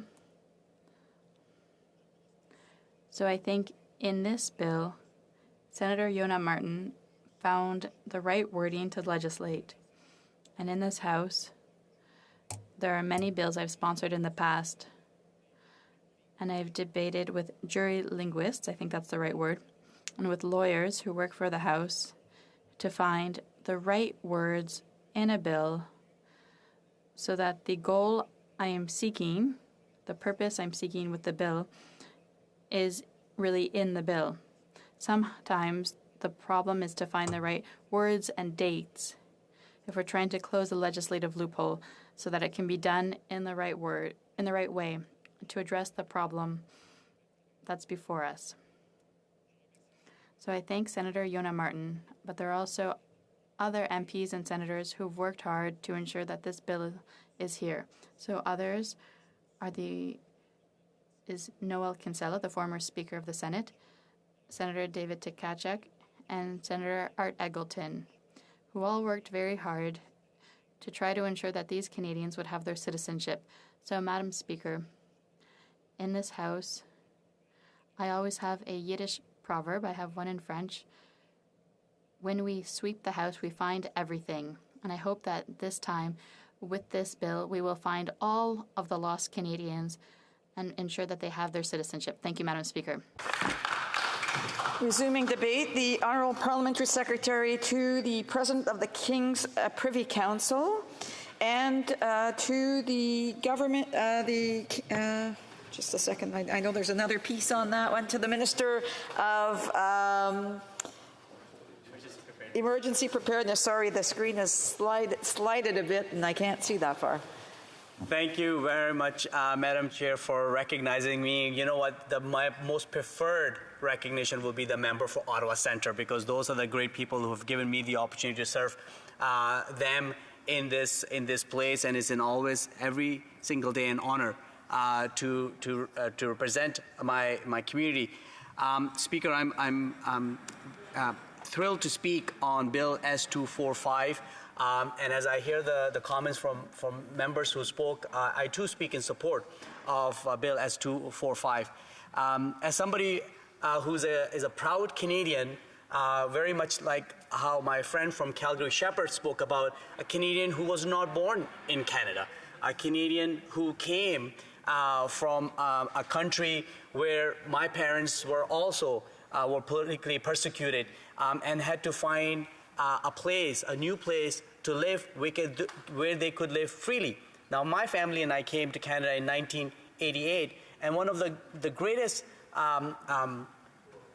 attraction towards Canada, Madam Speaker, was the rights and freedoms that are protected in Canada.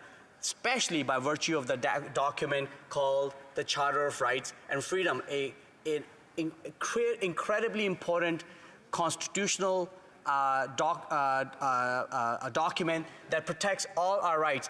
And Madam Speaker, I'll be honest with you, I stand here today with a heavy heart as a Canadian citizen, a day after when in my home province of Ontario, those rights were taken away from hardworking education workers in our province by the invocation of the notwithstanding clause in a back-to-work legislation by the provincial government led by Premier Doug Ford. Speaker, that's not the country that my parents wanted to come when they came to Canada, where rights could be just such such a cavalier manner could be taken away by the majority members of a parliament. Rights are sacrosanct. They should always be protected. That's what makes us truly Canadian. And I just want to give a big shout out to all the workers, education workers who are out there across the province of Ontario right now picketing, demanding that their rights be restored so that there could be collective bargaining in a good faith manner with the government so that they could be in classrooms, so that my children could be in classroom getting the best education that they deserve in our system. Speaker, Bill S-245 is an important bill, and as I mentioned earlier, I'm supportive of the bill, but it really deals with a very small segment of quote-unquote lost Canadians, as been described by other members through the Age 28 rules. But Speaker, there are many other new classification of, I would say, lost Canadians as a result of changes that were made to Citizenship Act in 2009. And the one that is really close to my heart, one that I have heard from quite a few constituents, is the rule that was created that says that a child born outside of Canada after April of 2009 to a parent who is a Canadian citizen is not a Canadian citizen at birth if their parent was born outside of Canada and inherited their own citizenship because one of their parents was Canadian at the time of their birth. Now imagine that. So for example, in my case, I'm not born in Canada, I became Canadian citizen. If I become a parent again and that child was born outside of Canada, that child would not be entitled to Canadian citizenship. That, Madam Speaker, is creating a whole new set of lost Canadians, and it's something that we need to really look at and consider. And that speaks to the first generation limit that has been created in the Citizenship Act. I want to tell you a quick story because I think it really brings in perspective what we're talking about. And this is a story of somebody I know quite well, a close friend of mine, who is a Canadian citizen. Her parents immigrated to Canada, became Canadian citizens, lived here, went to school here, worked here, and just before this friend of mine was born, her mother went to her home country of Tunisia so she can have support of her parents while she was giving birth. And this friend of mine was born outside of Canada in Tunisia. But in a matter of weeks, they came back to Canada where their home was. And of course, my friend is a Canadian citizen and lived here, went to law school here in Ottawa, worked here.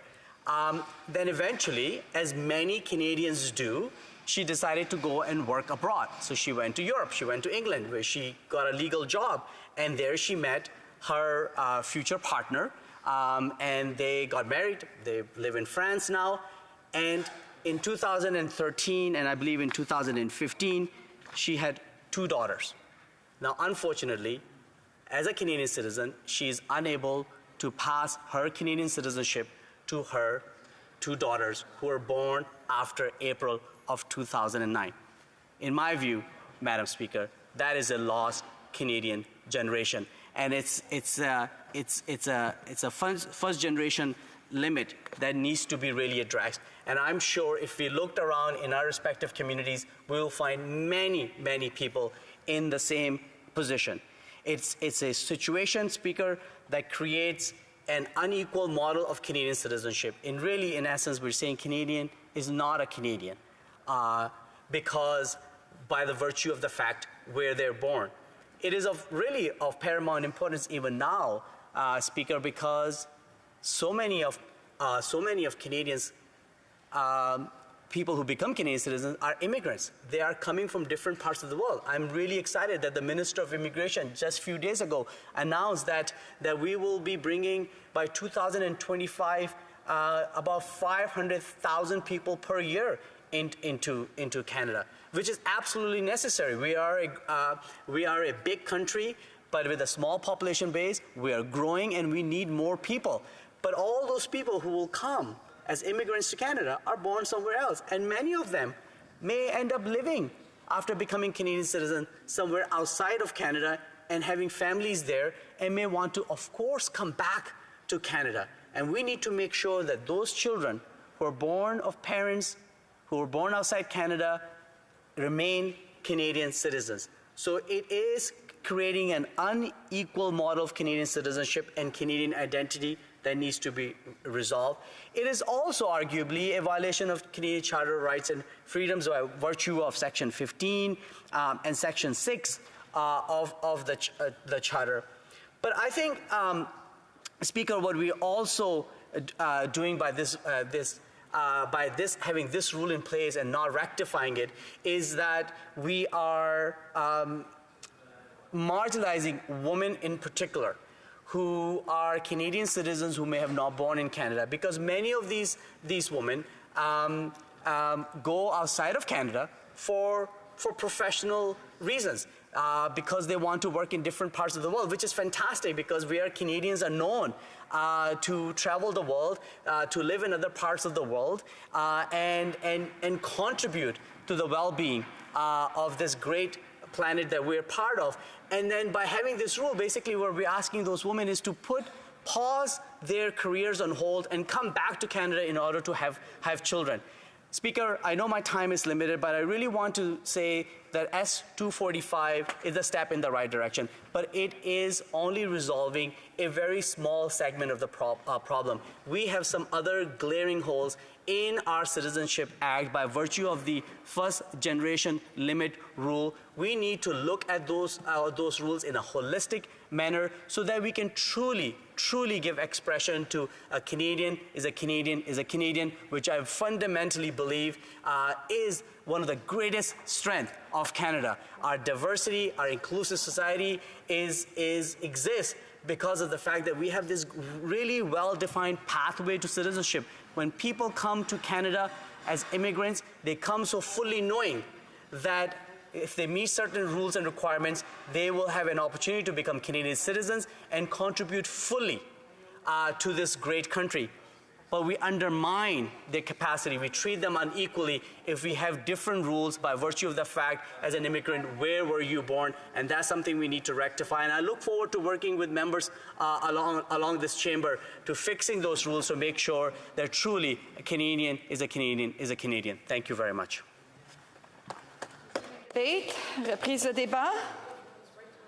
The honourable member has, from Calgary Forest Lawn, has 5 minutes for right of reply. Thank you, Madam Speaker. I won't take up too much time today. I just want to thank all my colleagues who rose and spoke in favor of S-245. It is a very important bill, and we all recognize this for a small, amount of Canadians, or wanting to become Canadians, but it's very important that we get this done. I want to again thank my senator colleague, Senator Yonah Martin, and Don Chapman, and the many others who have not only advocated for this bill, but their hard work and their perseverance to get this bill to the stage today. I want to say that S-245 is very important for many who were stripped of their citizenships because of administrative errors, government failures from the past, and all they want to do is renew their passports. So I'll keep it short. I encourage all my colleagues, let's support this. Let's get it to committee stage. Let's get her done. Thank you, Madam Speaker.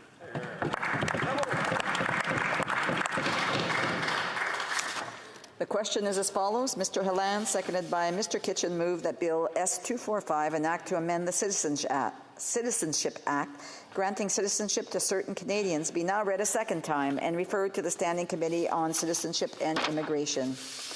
Si un député d'un parti reconnu présent en If a member of a recognized party present in the House wishes to request a recorded division or that the motion be adopted on division, I would invite them to rise and indicate it to the chair. The Honourable Government Deputy House Leader. Thank you, Madam Speaker. I request a recorded division. Pursuant to order made on Thursday, June 23rd, 2022, the division stands deferred until Wednesday, November 16th, 2022, at the expiry of the time provided for oral questions.